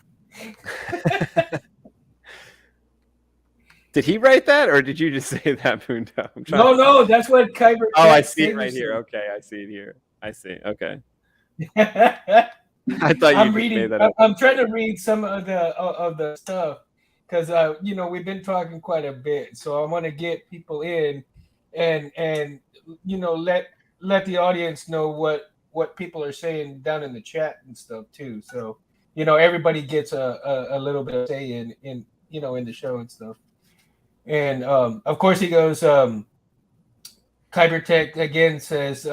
I think I have this right. For Mando, Jon Favreau co-wrote and directed, I believe, and I think Dave Filoni co-wrote and produced. Correct me if I'm wrong. No, Kyber Tech, you said that you are correct. Yeah, you are correct. And even KR Sabers, man, he went to Celebration and he got to meet Favreau and even have shake his hand and get a coin from him. So I saw he gave him. I saw he gave him one of Ray's sabers that he makes. That Cal from KR Sabers makes. That's awesome. He gave him the scavenger one that the emitter opens and closes when you twist the ring. He gave him one of those. Wow. That must have been a rush. Yeah, he says he was trembling because I saw his vid on his visit. Now, feel free to keep talking about Kenobi if you got more stuff to say about it, but I wanted to talk a little bit about these little LEDs because Harris and don't let me forget about the ugly saber thing because I want to show you guys that. But dude, listen, when I saw your preview, Ugliest Saber, I almost fell off the fucking couch, dude. Because you know what I was talking about. I almost fell off the couch. Like Jedi Arms Dealer sent me a link for these little LEDs, which are filament. Oh, I saw those. Oh, these are so crazy. Dude, they're nuts. Crazy bright, man. These are so bright. They come in a few different colors. We were testing some greens and some blues, and I think there's some white and maybe yellow and red or something. The assortment pack, sweet. What we wanted to do, I wanted to get this idea across to Jedi Arms Dealer, so I figured I would just draw it out here. And this is just one little idea I have now. In regards to these little filament LEDs, I know some other people did draw up some ideas. JB Kuma, Jason, was sending me some images. He was already 3D rendering some images where he was using these in the design. So I thought we would kind of go through and just talk a little bit about an idea or two. And I had an idea for this saber over the weekend, and Harris talked to Jedi Arms Dealer on the phone, and I was there, and we were kind of going over this idea of potentially making a saber where when you open it up, it's like an entire, like the entire bottom is a crystal.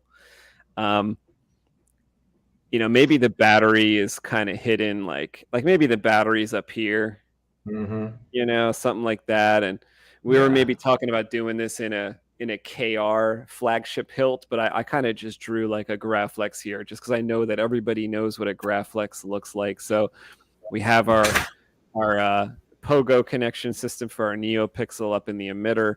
We've got maybe our battery there and some lines for our buttons and stuff. And now we can kind of play in this area here where maybe there's a speaker here, maybe it's facing up. I don't know. And this is a kyber crystal on the end of that.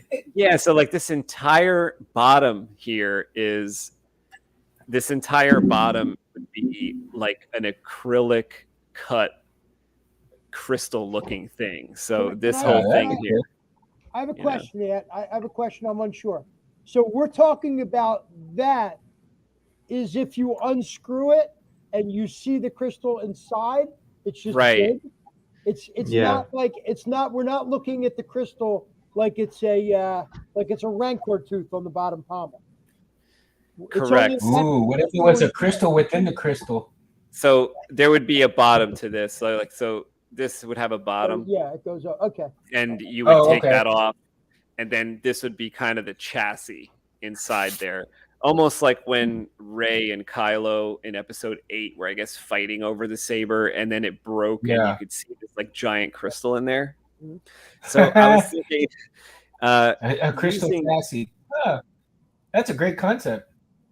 and so let's just say we're going to use a crystal focus board or something. I'm imagining that, like, let's say the board sits here and it's embedded in the crystal, like Jedi Arms Dealer would make a slot in his acrylic design to kind of slide the crystal focus, and maybe all the wires are kind of running up there, and you have channels for those wires to run because you kind of planned it out at the beginning, right? And so we're going to go to illuminated brush, and I want to show you what my idea was for these LEDs. Now, I don't know if this is possible, but because I don't know how we would run the channels in here, so I just wanted to run this by Jedi Arms Dealer. Maybe Harris has an idea about this.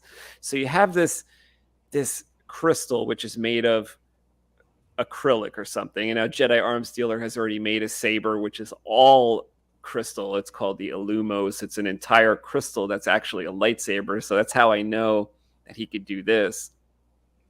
So let's take our little LEDs here, which are filament LEDs, and they're super, super bright. And I'm wondering if we could place channels in the crystal almost as if they were like facets, and maybe have, like, there's one of the LEDs, and maybe there's another one, and maybe I know there's how we can do wow. it. so There. maybe there's 4 or Yeah. 5 of them, and then Ooh, that would I'm be thinking, awesome. like, as you rotate this thing, won't it kind of, that, like, the facets of the cut acrylic would shine all over the place? I'm thinking, Totally. Wow. and you could maybe see all the detail you might put into that faceted crystal. That's cool. What you could do, Space, is instead of using acrylic, we use epoxy resin, the Crafter's clear epoxy resin. We make That's a how mold. you Yeah. built it. Yeah, well, that's how I made the inside of the Lumos stick to the, because the outside's acrylic, and then so with the Lumos, there's an inner tube and an inner acrylic tube and an outer acrylic layer, and then I poured the Crafter's clear epoxy resin in between the two, and that made it rock solid. But with this design, you can make a mold, like a negative mold of the crystal, and then go ahead and wire up your LED filaments, stick them to the insides of the mold, and then pour it and fill it up, and they would be locked in forever, and you never have to worry about them shorting out on anything. Yes, yeah. that would be so great. That would be So they're crazy. embedded in there permanently. So go ahead. Yeah, so like that was basically the idea. Now, this was just one idea I had for those filaments. Love that. There was some other ideas that were involved the filaments in more of a aesthetically, like, rigid pattern, or like you were saying the other day, Dave, about putting them in like maybe an X pattern aiming at a crystal. That's like another idea. But this is kind of my randomized idea for maybe how the facets might be, in that type of resin made crystal. Because the way I got the idea was, I forget who it was on my Instagram right now, but it was today, I think, when I posted these pictures of this filament. They had said, what a cool thing. It might have been Absolute Sabers. I'm not sure. They said, how cool would it be to make one of those little crystals, like those little crystals people make out of acrylic or the resin, but have one of these embedded in it. So that gave me the idea. Yeah. Let's So put bright. like 5 of them in there. Right. That's a great idea. Kybertech is. Saber says, mount your soundboard in the crystal. Yeah, this is kind of like an idea, you know. So I know that Jedi Arm Stealer did something similar with his Illumos build, so that's how I know it's kind of possible. Like if there was a slot built into this resin, like you would have a space that the resin wouldn't go into because of the because of the mold, because of the form. And Correct. that would be just enough space to slide a Crystal Focus 10 in, already pre-wired, you know, all the wires kind of going toward the top, kind of being connected to the top there. And obviously some kind of USB connection system that the USB would be up toward the top of the hilt that we could get access to it or something. Yeah, with the remote bridge. Yeah. Like I know Harris had like an extender for his saber hilt, which have it on your keychain, man. Have it on the keychain. It's like one of those rabbits. Just like Dave did with the keychains on the what was it, the what was it that you had with the keychains that I saw, the little remotes? My little saber keychain. The thermal detonators. Yeah, the thermal detonators, right? With the little remotes. Oh, yeah. I think Jedi Arm Stealer had those. Yeah. I was watching that. I'm all like, oh my God, that is awesome. That's what I was going to ask you the other night on one of the shows. I forgot, what was it, last show or the show before that, about the thermal detonators like that. You know, was it pretty rough trying to do it like that, or was it kind of easy, or? Super rough, because there's no space inside those. There's the tiniest of tiny spaces. Why am I blurry again? Yeah. Well, let's see if I can get that to autofocus. It's like the tiniest of tiny spaces inside those little thermal detonators. So to find remote control RC electronics that would run to do the main and the aux was not easy. I was digging through eBay for hours and hours, and took a chance on something. And it took a month to get here because COVID was slowing everything. And it showed up, and I was like, "Oh my God, these things are microscopic. This is gonna work great." But it was a bitch. Like, I'm probably half blind from wearing the grandpa glasses just to make that work. But this is weird, guys. So Space, when you were talking about. Let me turn the light on. When you were talking about that Saber Forge saber that has the Y? Yeah. And you wanted to put speakers in it, right? Yeah.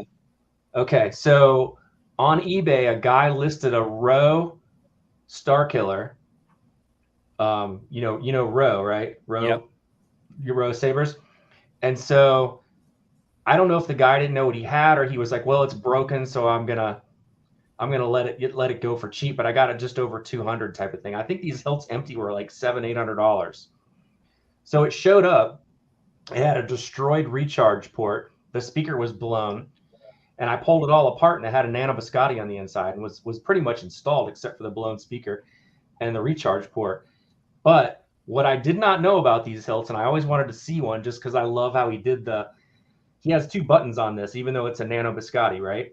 So this button will ignite and turn off the saber, and then this button will ignite and turn off the saber, so it has a reverse. So if you're doing Starkiller and you're holding your saber like this, you can ignite it with your thumb. Yeah. And shut it off with your thumb. So you can do it either way. This way on the pommel, right? What I loved about this saber, and I did not know this. You should know who you're dealing with. So I replaced the speaker and the recharge port. We're up and running. It's fixed. I'll take out the nano biscotti one day, but I wanted to show you guys this. The emitter, it's a tri-cree blue white. Hopefully you guys can see that. Yeah. The emitter has sound. It has sound venting all around the blade holder. Yes. Oh, wow. It must be an Ultra Sabers. Exactly. So all you'd have to do is machine those 3 emitters, and you could still put blades in them, and the sound would still come out. There's a speaker directly behind this LED, firing, out. So the speaker is loudest coming out the emitter. Oh, it's not very loud, man. That's awesome. There's no sound holes at all on the pommel. Now you get a tiny bit of sound coming out the recharge port. So what you're drawing on the screen right now with this crystal, Anthony, you could totally do that Chet's and in the get house. sound coming out because you got this. You could put the speaker above the battery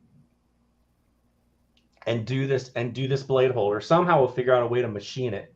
Yeah, because it doesn't have to Wow. be a Graflex, like we were talking about over the weekend. We were talking about maybe doing it with a KR, but then like I just don't know that the KR is roomy meaty enough. enough. It seemed very thin for what we wanted to do, but we could talk about it.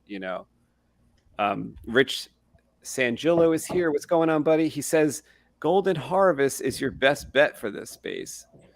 Because it's Nice. so tiny. Yeah. I guess the Golden Harvest is a bit smaller, and that would I gotta see one of those. Yeah. Kyber And Chet's in the house resin too. print the crystal with channels included. Yeah, with like the wiring channels included there. Hey Dave, I want your feedback on this because I was talking to Space the other day. I messaged him, and he was, how he always tries to put the two speakers in the Saber, right?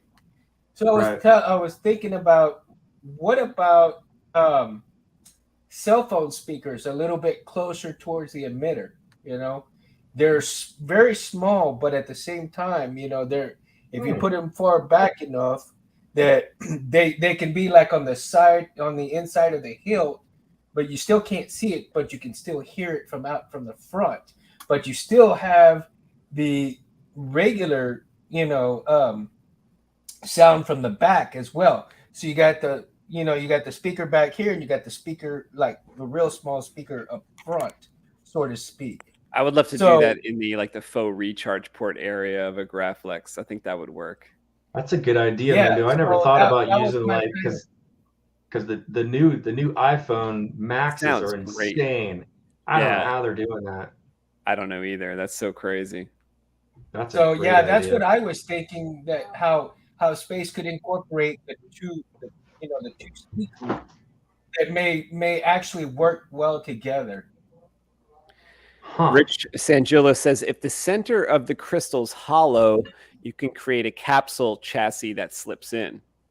That's another cool idea. Mm-hmm. That's a cool idea. And like I could actually see that if it was a chassis capsule that slipped in, we could put a couple pogo pins or something. So when the chassis slipped in, it would kind of know it and maybe connect the wiring for those filament LEDs or something. That would be like the connection to it when it slipped in. This is another good idea. Jared says use Bluetooth because, like as you told me previously, Jedi Arms Dealer, Bluetooth works great when you have that. When you don't have metal in the way. Absolutely. Yeah, so you get mad range. Right. Jim says use the Civilized Sabers disc with the NeoPixel on it, going into fiber optic cable embedded in the acrylic. Oh my God, that would be crazy. That would be bright. Man, points of light. That too, because we could bend the tubes to kind of get the light around the board. I think. That would work. Chet is here. What's going on, Chet Osborne? Hi, guys. Happy Monday. Happy Mundo Monday to you. Happy Monday, Chet. Well. What's up, Chet? It just turned Tuesday over. And again, let me reiterate, if I didn't say so earlier, I know I said it kind of in the chat a little bit before I got on, but happy Mundo Monday to everybody, because I know I hadn't said it. Happy Mundo Monday. Cheers. Right? Mundo in the house. I'm kicking lemonade tonight. Speaking of Mundo Monday, let me show you guys something. Now, I thought of Mundo the other day because I was on eBay and I've been thinking about Mundo and in regards to like what type of sabers he likes. And I know he likes the thin neck lightsabers.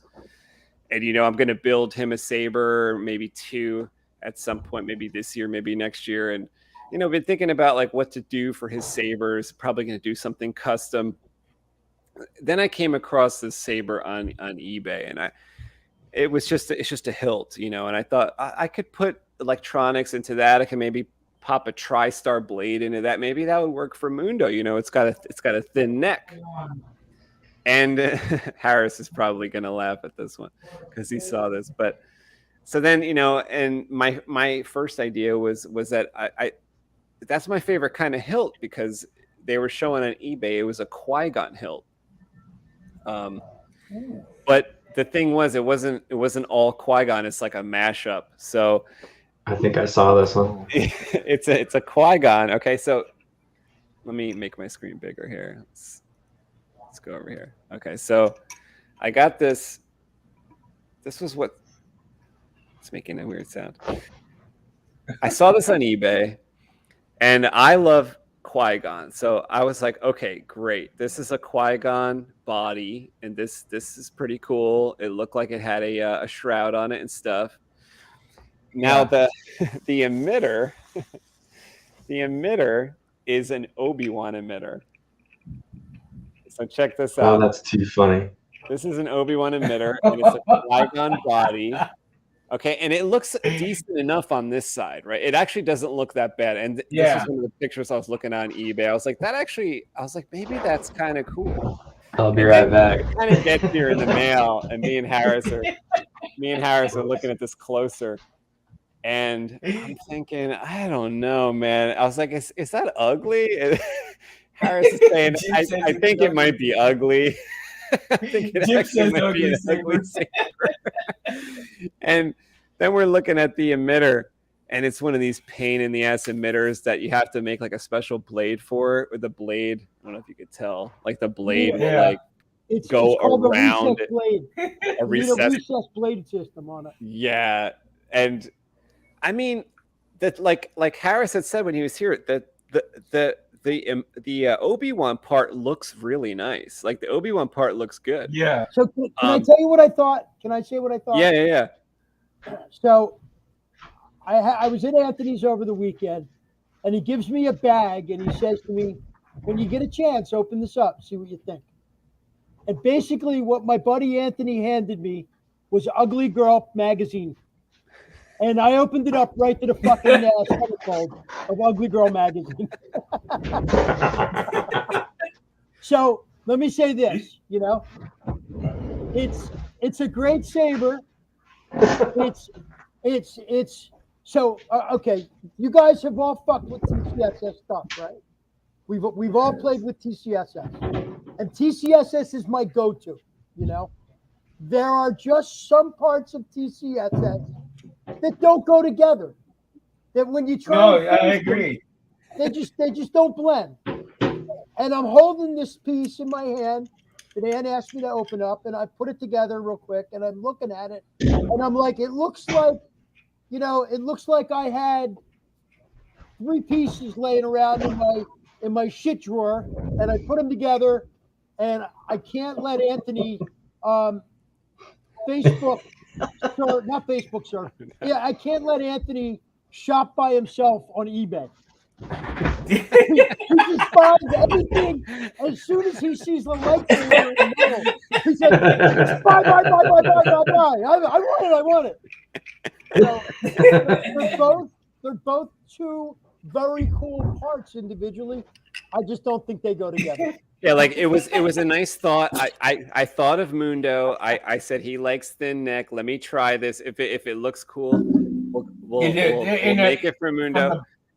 And then I kind of felt bad when I said, maybe I'm wrong. Mundo, do you like it? I thought to myself, I said Mundo probably deserves better than this, right? It is an ugly saber, I have to say. But then again, I'd be lying to you if I said I liked it, and I took a chance. Like it could have been better than the pictures, but it was worse. Mundo, you just hit the nail on the head. I love Anthony. I can't lie to him. You know what I mean? When he shows me something that he thinks he's got 1,000 ideas in his head. Most of them are fucking awesome. Every once in a while, he pulls one out, and I'm like, dude, what the fuck are you thinking? This was a what the fuck are you thinking moment as far as I'm concerned. I can't lie. I love you too much, man. Absolutely. I can't lie. But I'd be doing Anthony an injustice. There's probably somebody out there that would love that. I mean, I'm spoiled. I don't know what to tell you. I'm spoiled. I'd be doing Anthony an injustice if I told him that I liked it and really didn't, Wait. You guys Yes. Dave, look at Dave.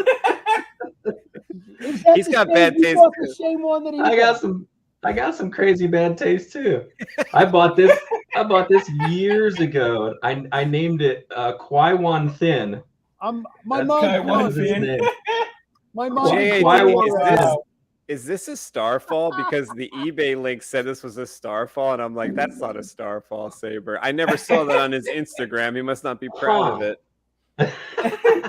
Unless it was a mystery saber. Dave, you know what it looks like to me? I don't Dave? know what this thing is. Dave, you know what Right, it a looks like to me? Franken-saber. What's It that? looks like you know that guy that like the newbie guy, the building sabers, but he goes on to TCS and he trips the fuck out, man. He's like, oh my god, I can't believe what I'm able to get right now. And he buys every part and he tries to put them all together to make it work. And the saber's like 8 foot long. It's not even a staff. Like the hilt of it is 8 foot long because it's got 20 sections going through. It's just, you know. Send me that link. I don't know what you're talking to see that. That sounds crazy. It is Send me so that link. crazy that Jedi Arms Dealer has the same hilt. Now, I actually like Right? yours better, but this was my second idea. So now after, because I like the chrome down the handle on this design with the thin neck better than the Qui-Gon black here. But the funny thing is, and it wouldn't have been as funny as I thought, considering you already have the saber. But when Harris told me, he said, you know, that's not good enough for Mundo. Like, you know, you got to rethink your you know, got to go home and rethink your life. And I said, okay, I'll go home and rethink my life. Harris. My second thought was to send this as a joke, and I was because we had just sent Jedi Arms Dealer like a good present, and I was going to send him immediately another present after Harris told me this was ugly. I was going to send him this box, and he going to open it, thinking, "Oh my god, it's going to be something good like that TriStar." And it's what the. I'll be honest with you guys. I'm so fucked up ass back. I would have been like, no, I got twins. Now that you two have one, I want one too. I want I one tell too you now. what. Now that my peers have it. I'm wrong. I want one too now. But the messed up thing too, that was probably would have been true. Harris said, he goes, if you send that to JAD, it won't be funny because what he'll actually do is make something good out of it. And I was like, that's probably true. He won't get the joke. He'll make something good. He won't think it's funny. Great. I probably Free would have saber. said it would have been a badass saber had I had about 10 of these. Yeah. Any free saber is a good saber, though, right? Yeah, absolutely. Absolutely. So funny. Absolutely. Well, that was like great. the only But, like man, well, I mean, like the only I ugly saber I bought in years. But my heart still goes out to your space, man.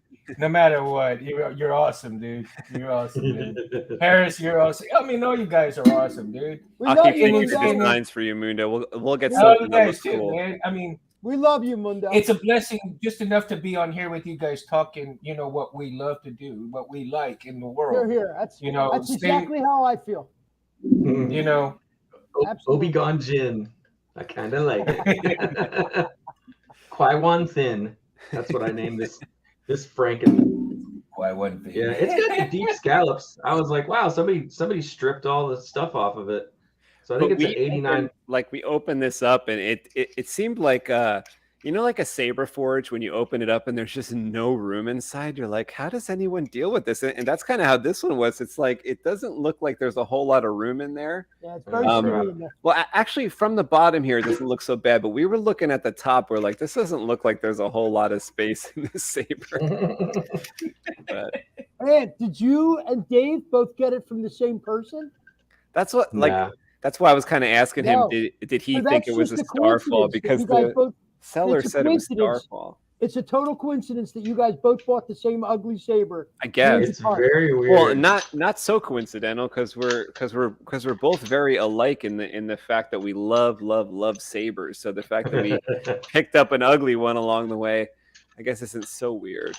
This one has like an LS6 emitter on it that does this whole deal, you know, where you get to hide the set screws and then it screws back on. So I don't know what's up with what the story is on the neck.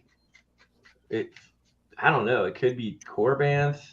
It's got a wind vane that spins like the Romans, and then it's got the deep scallops. So I think this is an 89 Sabers Qui-Gon, and someone stripped all the. Oh wait, but does your Qui-Gon part have deep grooves? Yeah. Oh, see, mine doesn't. This one doesn't. Okay, so yours is definitely better. Yeah. The one in your hand, Space, reminds me of the one replicas, because he had one that doesn't have deep scallops, but I don't know if that's a feels like mashup. the one replicas. Yeah, like the diameter of it feels like that. Yeah. So the top, I don't know where the top came from. Okay, that might be what's going on. Who knows? The button's nice. Sabers. It's got a little red button that has got some nice feedback. The button's nice. I like the button on it. Yeah. Yeah, the button's nice. I like the button in the red part, but the button's very nice. Sold. Nice and clicky. I'll probably do something with this. Yeah, man. I'll like figure out something. I was thinking of like maybe building this out, and then we'll do some kind of like ugly saber giveaway, and we'll do a Star Wars trivia where we'll have everybody on the show. Everybody in the audience there can answer and have a chance to win. Think the other way.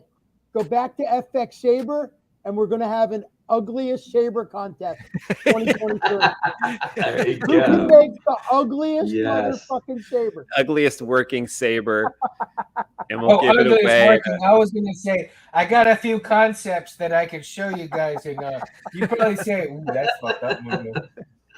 But it doesn't turn on. So that is too funny. But of course, I can't draw with the shit either. Might be like a stick, a stick saber. Look away! Look away! Yeah, normally we're pretty impressed by lightsaber builds. Sometimes you run across an ugly one. No offense to if any builder of that is out there. It's all in good fun. I'm sure I've made ugly ones too. And beauty is in the eye of the beholder. Never be sorry for your opinion, bro. Yeah, exactly. Well, I did buy it. I'm a customer. I get to talk about it. I'm a paying customer, so the customer is always right. You get to do your own review, damn it. Yeah. So funny. Jedi Rogar says, dude, I will weather that bad boy up just right.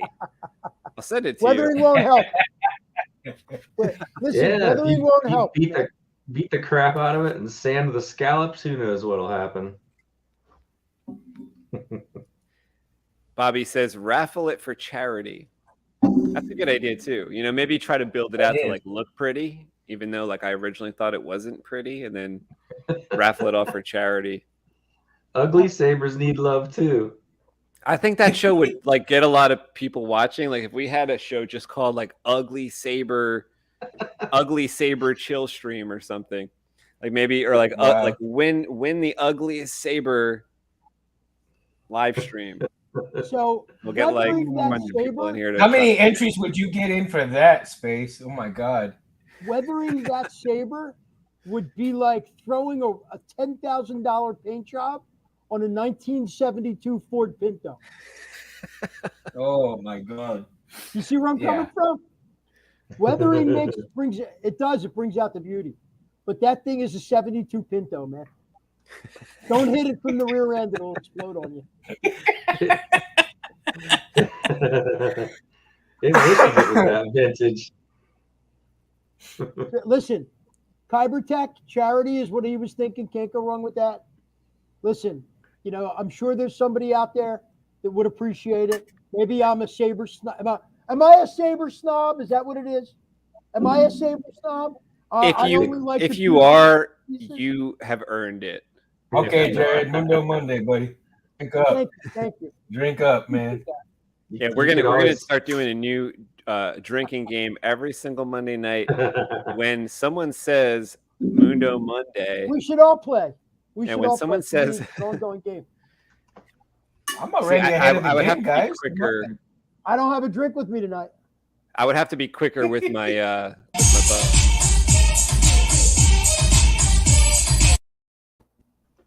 Every time someone says Mundo Monday, we have to drink.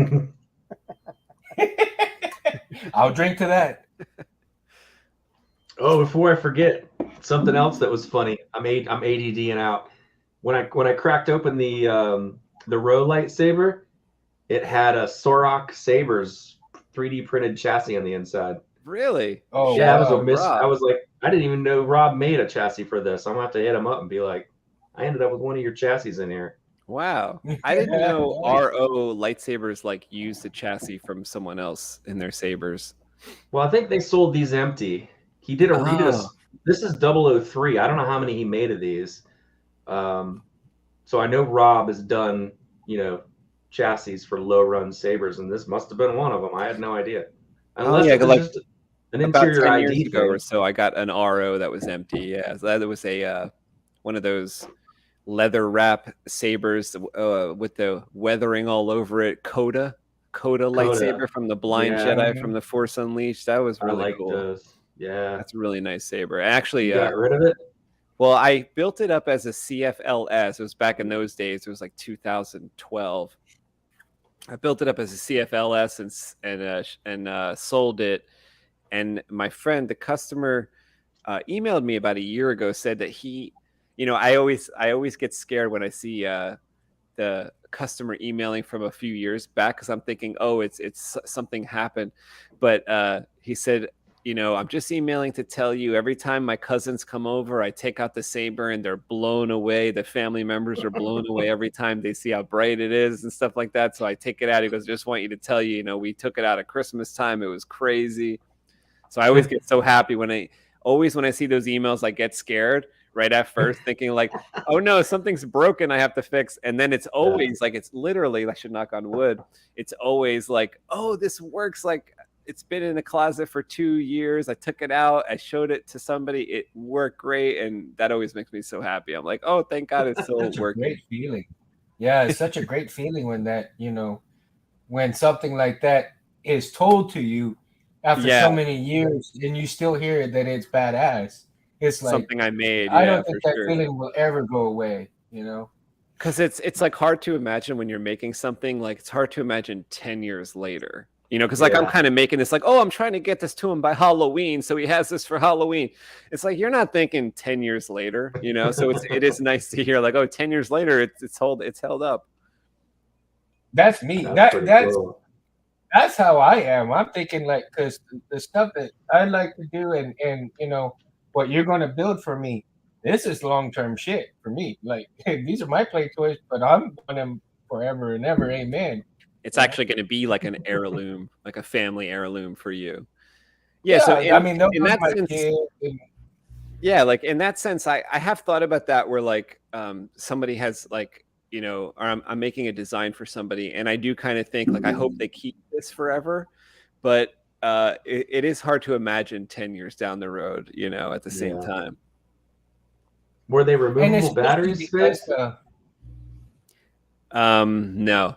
So it probably will come back, someday for the lithium. I was like, man, that lithium is lasting in there. Holy crap.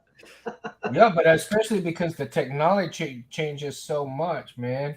It's like, damn, I just made that and now I got to change it up again. Like, ooh, you know what's nice about what's nice about lithium ion is that it is pretty stable. It's like the stablest battery, like for real. Because like I have a 10-year-old CFLS Qui-Gon. Like Jared says here, I have a Qui-Gon prototype. I have a Qui-Gon prototype as well that I put the Crystal Focus LS into, and it's really, really nice. It's got the deep grooves. It's like a Vader's Vault prototype before they made their run about 10 years ago. And I ended up being in the CFLS unit into there. And it's a beautiful, beautiful saber. That's kind of what I was hoping for when I saw that one for Mundo. I'm thinking, it's a possibility. Like if it comes and it's a nice Qui-Gon body, and it's got the Obi Wan top, it's a chance. It's a chance it could work. There's a chance. But then it's like Harris opened a box. It's like no chance. No chance. It's not even deep. But you're right in one respect. There's always a chance. Yeah. Like I thought I could get it, and maybe it look, better than the pictures or something. Like sometimes the pictures isn't quite what it looks like, but in this case, the pictures look better than what it looked like. Jim Smith says Carly King. I mean, like, probably take it. Why? Because it's good. It's easy to spin or something. It's like, or does she like these types? Yeah, what's the ID on that, Space? It's like a MHS V2, I think. So it's pretty tiny, It's huh? thin. It's very thin, Dave.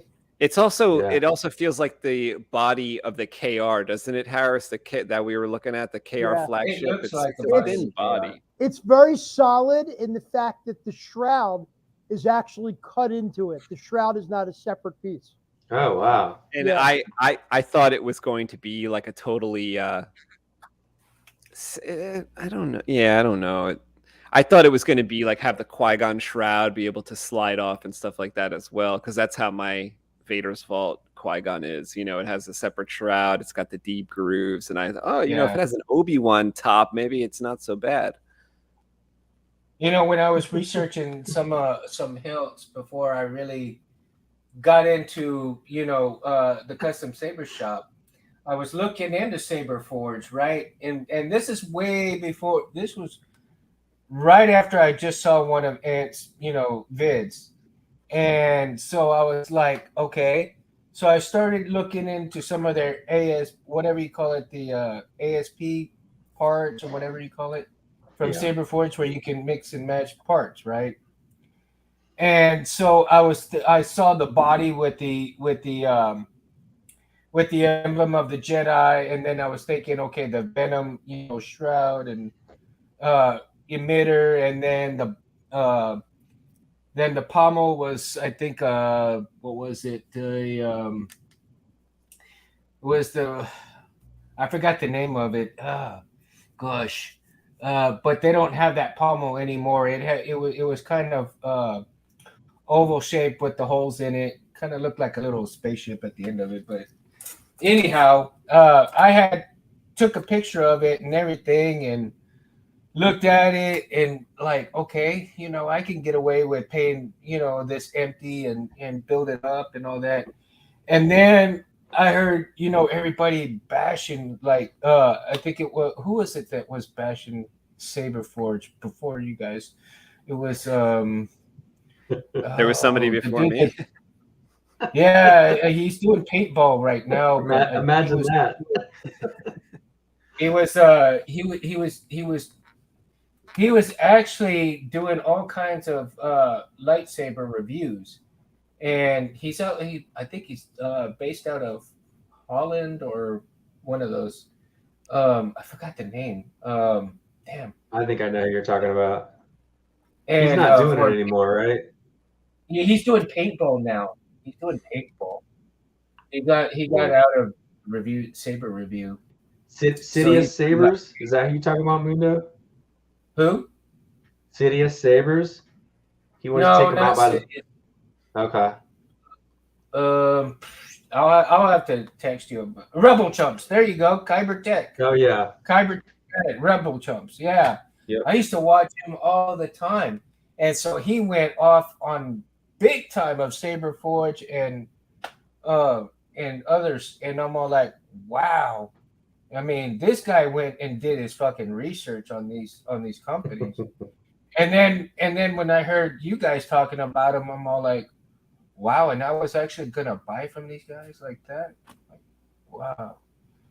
So it's funny that it took me a long time to actually get one, but I think I made a great choice because going with the custom saber shop one enabled me to you know really get to where I'm at right now, even though I'm still a newbie, but I'm learning so much from you guys and you know Rob and other videos and stuff like that.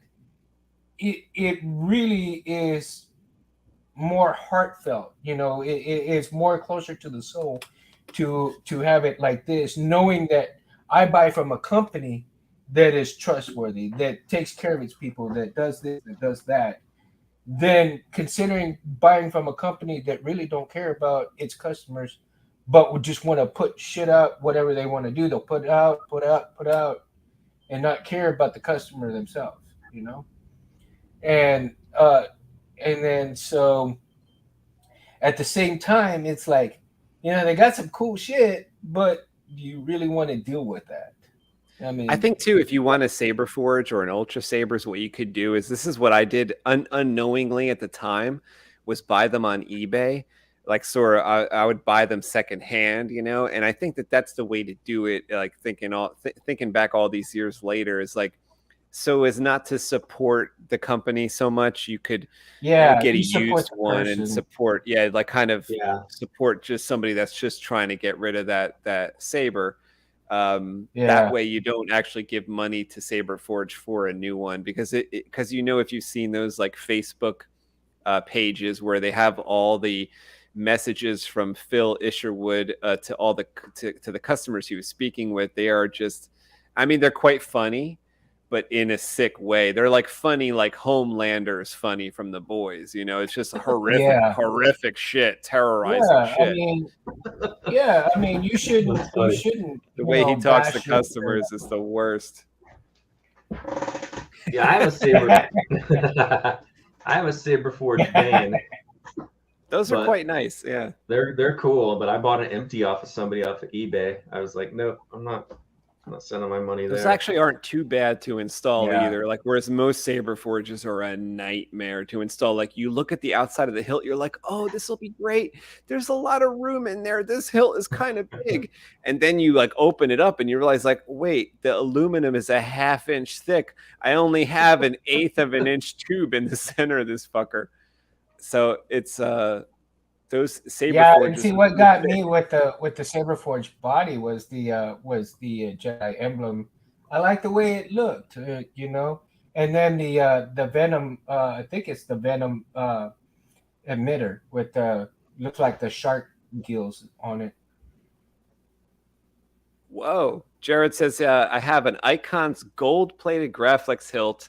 Only 10 of them made. They're worth between 10 and 15K. I've seen those. Wow. Really? That's a nice piece to have in your collection. Only 10 made. Wow, that's great, dude. Yeah, that is really nice. Great.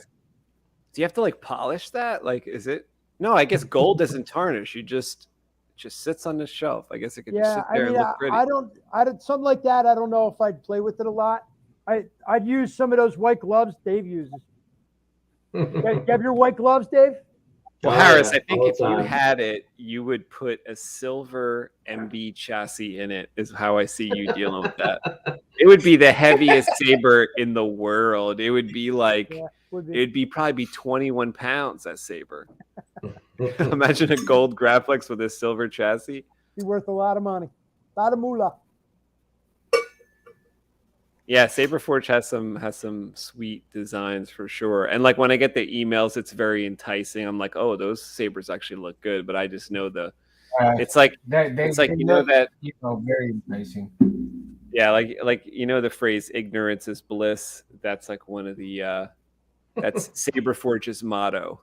They don't want you to know about their customer service. But if you don't know about that and you haven't read the Facebook screenshots of their emails to customers, you are ignorant of that. Your life is a lot better. Too, man. The way they treat their employees, like, why the fuck are you gonna make your employees clock out just to go to the freaking bathroom? I mean, shit. That's how do you know those details, Mundo? You work there? Nope. It was in a chat that I was reading. That's what they do. They make them clock out. That's crazy. That is crazy. Why would you do something like that? It's either Saber Forge or it's Ultra Sabers. One of the two. But even still, I mean, come on. What company, you know, charges somebody to go to the damn bathroom? I mean, I would just have like a metal detector like around the bathroom door. So you can't like be hiding sabers in your trousers. Right? You hear him playing with the sabers in the bathroom. Like, really? That's what she said. That should be your research and development team, man. Boom, boom, boom. I mean, damn. Yeah. 27.94 from Rich. Is that the interior of most Saber Forge? Oh, is that what it is? That's quite big. That's bigger than an inch. It's just over. It's just yeah. I remember the couple saber forges I've worked with. Like I've just been so mad when I'm working on them. I'm like so mad because it's like such thick aluminum, and there's like never any easy way inside the center of them. You have to like work from the ends. Mundo Monday, time to drink. I drank mine already. You guys are late. All right, well, we're going to wrap up this Mundo Monday, especially since it's turned to Tuesday. Rich Sangilis says that's an Ultra Sabers Mundo. What was he talking about? Oh, the company that doesn't let you go to the bathroom? Oh, okay, Ultra Sabers. Okay. So they're the ones that did it. Okay. Yeah, Ultra Sabers is the worst, I think. Like, they screwed over my buddy Novastar pretty big time. They can suck it. Yeah, that's total trash, man. Is it true the guy drives like a Ferrari or a Lamborghini and is just ripping off the world? I'm sure. I heard something about that. Like, I heard that guy Phil say, it was like one of his quotes that he wrote to a customer. They have a snapshot on Facebook. He says, "I don't care about lightsabers. I care about money." That's the quote. So if you want to support somebody like that, I mean, yeah, he's a businessman. He cares about money. That makes sense. That's logical. He sells lightsabers. That's his product. He doesn't give a fuck about it. Okay. But I mean, in our hobby where like everybody does care, that's strange. You know, that's, to me, that's somebody to avoid. Like, I don't want to deal with that. Why do I want to deal with that when I could call up somebody like Irv who actually does care, does care about everybody that he deals with? I'd rather deal with somebody like that. Friendliest guy ever, answers emails, stands behind his product. How do you not support a guy like that? Yeah, So absolutely. Talk to Irv from Spectre Labs. You'll never hear a negative thing ever. Have to. And, you know, I mean, listen, I'm sitting here and I'm taking it all in. I've said my piece about Ultra Sabers. I met him. He was not a nice guy at all. He wasn't nice to me. I'm nobody. I mean, you know, who the fuck cares about Punk Harris, you know? But he just wasn't a nice money. And it's funny that you're saying that, because that's the first thing he said to me is he don't care about anything else. He makes millions of dollars selling whatever he's selling. So more power to him. Good for He's him. the one that has the license from Lucasfilm, so it's money in the bank. Everybody else's ads would get taken down. He has the license, so his ads could stay up. So Good that's for him. Karma's a bitch. What comes around goes around. Jim Smith says the 10 Icons gold graphics were made for the top 10 executives at Lucasfilm. Well, how do you have one, Jared? You're a top 10 executive? One of those executives, what, they lost money in the stock market? They had to sell their saber to Jared. In tribute to them and Star Wars, but Icons went out of business before they could be delivered. Oh, before they could be delivered. Then they were just sold off. Weird. What? Wow. Imagine you were one of those executives who'd be like, "Where the fuck's my gold saber, bitch?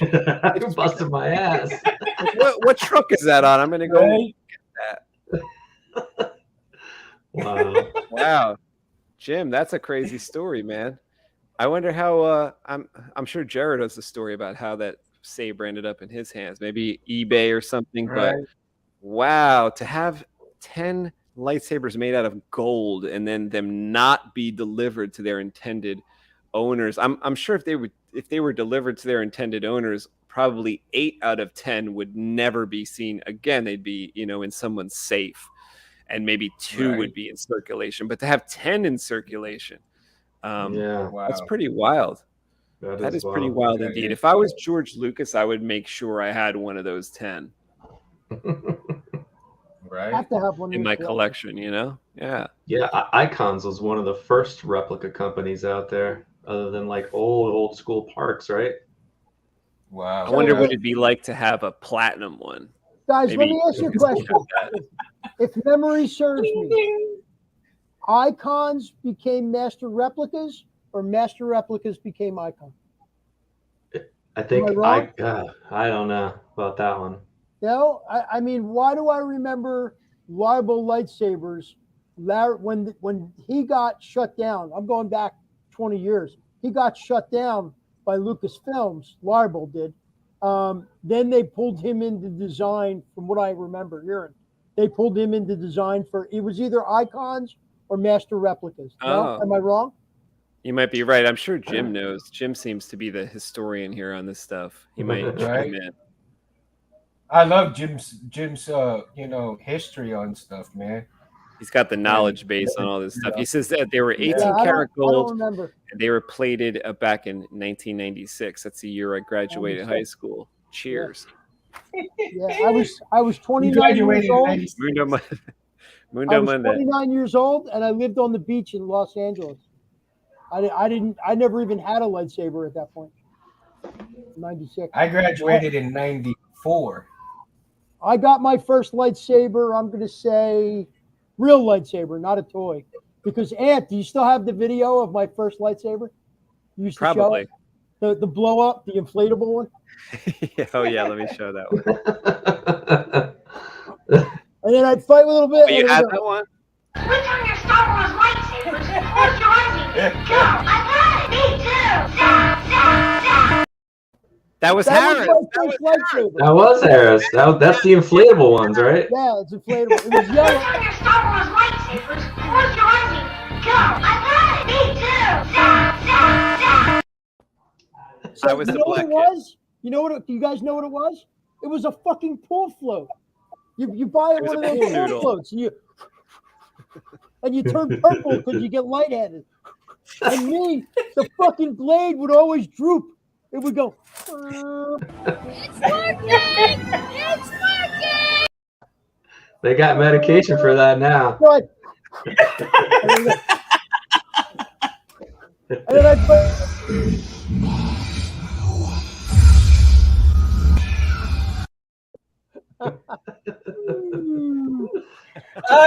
I'm trying, Captain. I'm trying. But I can't seem to get up. It took me my whole life. But I'm gonna die a winner. Oh God, that clip. that was my first lightsaber, guys. My first lightsaber was a broomstick I painted green. It was rad. What's funny is I don't think I had any vintage ones until the Master Replicas came out, because I was like, why bother? None of them are even cool.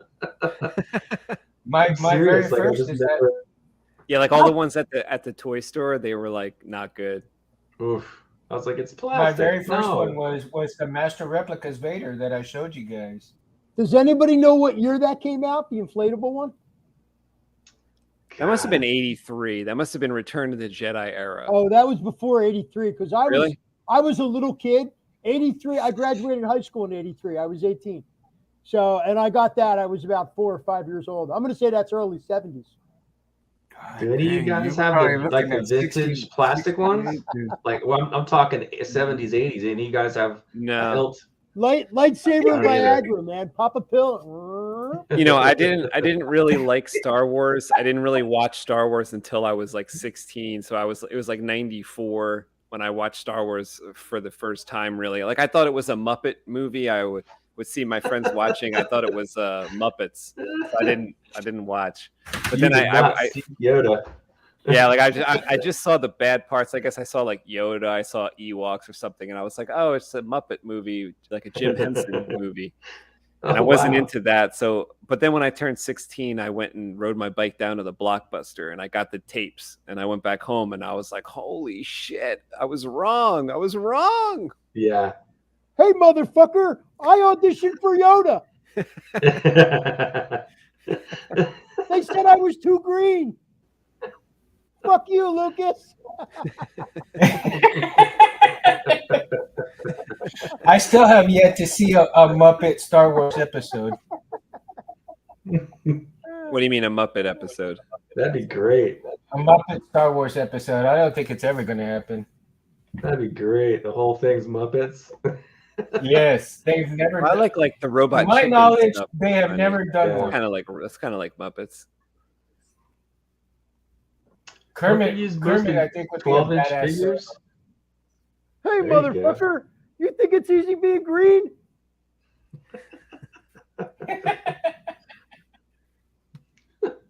Yeah. So Oh, you it think must have Kermit been, would be Yoda? That's crazy accurate, Harris. Around I'm surprised. 1980, Jim says. Fuck you, Yoda. I'm the original Yoda, you motherfucker. This is Yoda's dad. Fuck you. Rich Sangillo had that lightsaber. He had the yellow one. Yeah. Ooh. Time to drink again, Mundo Monday. I think I'm out of drink. Yeah, this is my last drink right here. Last sip. I am empty, guys. Completely Good empty timing. now. Kybertech says mine was a sync tube that I cut into a Graflex with a Dremel and files. It has Nice. cut down windshield wipers. See, that must look nice. See, like I've seen should've ones done like that. that. I think Harris has one like that, or I've seen one like that. Those look nice. Those look Have you really, seen really some of sweet. the new stuff on the custom saber shop? I just made a big order last night. I actually bought the piece Jedi Arms dealer was talking about with the three, with like the Kylo type of piece where the it's got space for 2 speakers. I'm gonna try it instead of Quylons. I'm gonna put speakers there when I get a chance. Game on, game on. They charge a lot for that piece. Like just that piece that's just got the 3 holes and the MHS connections, $55 just for that collar. That's it. Just for that collar. All right, Rich says Muppet Babies did Star Wars. Well, I'm gonna have to check that episode out. Oh. I was never Really? into But why Muppets. didn't I it never have to be followed. Muppet Babies, man? They should have did the full burn. All the grown-up ones. Redo A New Hope with Muppets. That's a first Right. on Saber Talk, man. Kermit was on Saber Talk for the first Kermit time. was on Saber Talk, yeah. That's a first. It's not the first time we had a Yoda's puppet dad. though. I think you guys had a puppet one other time. Some Yeah. some Oh, that some was, puppet Gabe made. That was Gabe's what the fuck? Jeffrey. Oh, Jeffrey. Jeffrey. he did a commercial for a gig for me one time with Jeffrey. He's like, "Hey guys, make sure you come out and see Harris's band this weekend." Oh, I was rolling. Oh, I'm all over Facebook. Hilarious.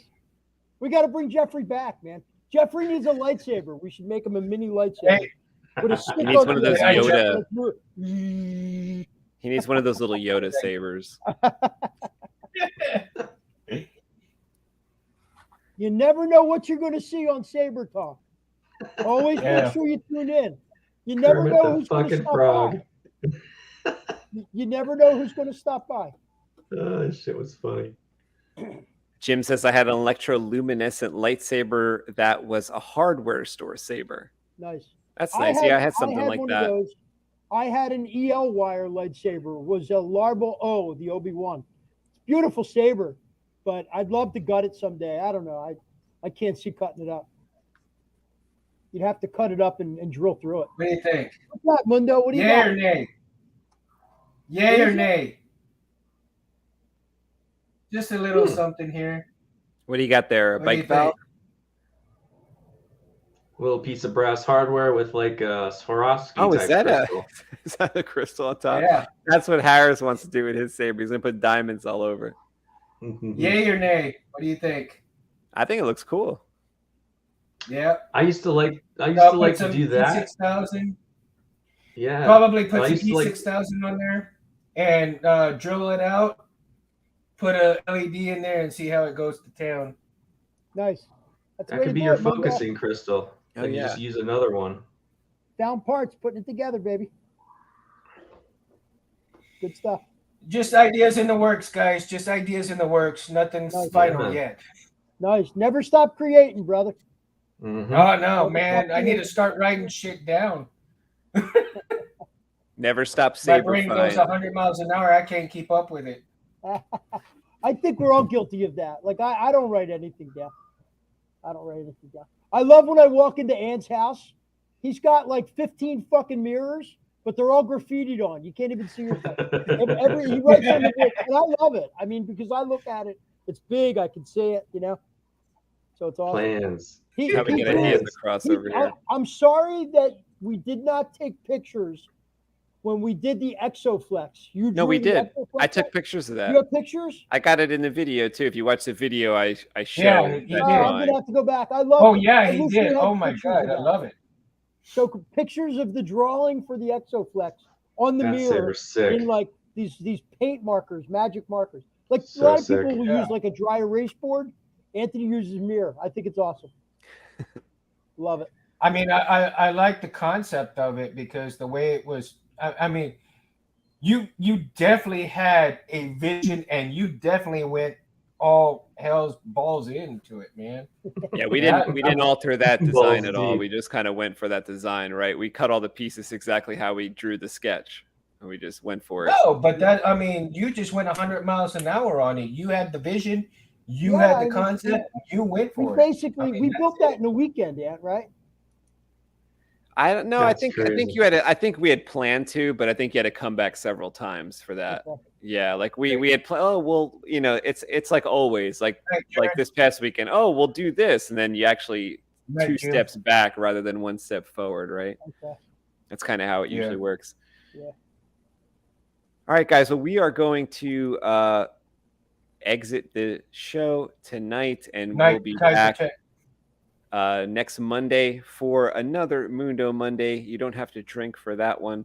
For that, that was just me. what the hell? That was just me exiting, or that was just me ending the show. But next Monday, when you hear Mundo Man. Monday, you are going to have to drink. Anthony, I got a favor to ask.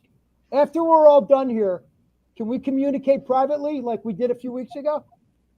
Yeah, definitely. All right, stick around, guys. Don't go nowhere. Okay, let me. Where's my little video here that I want to play at the end? Okay, well, I will say goodbye to you all. Thanks for joining tonight and commenting and having a great time with us on our Saber Talk. All Let right. me pump up my. Well, here we go. Many things to explain. We will sign off for now, and we'll come back for the next Mundo Monday next week. Be sure you guys watch episode 5 of Kenobi. I'm sure when we come back next Monday, we'll be giving a bunch of spoilers and possibly complaints and possible praise about episode 5 Hang of on. Kenobi.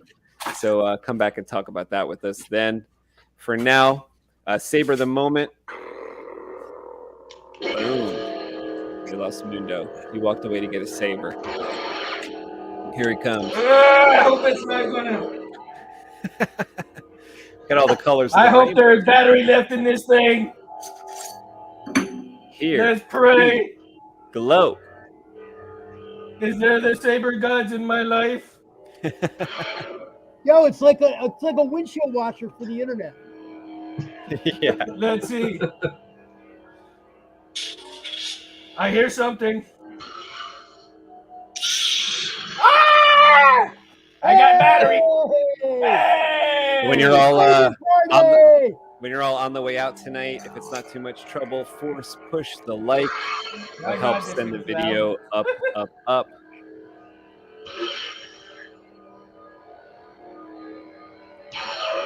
All right, have a good night. Until everybody. next time, gentlemen. Peace. Thanks for hanging with us. You're a Now saber it won't turn talker. off. Listening to saber talkers makes me thirsty.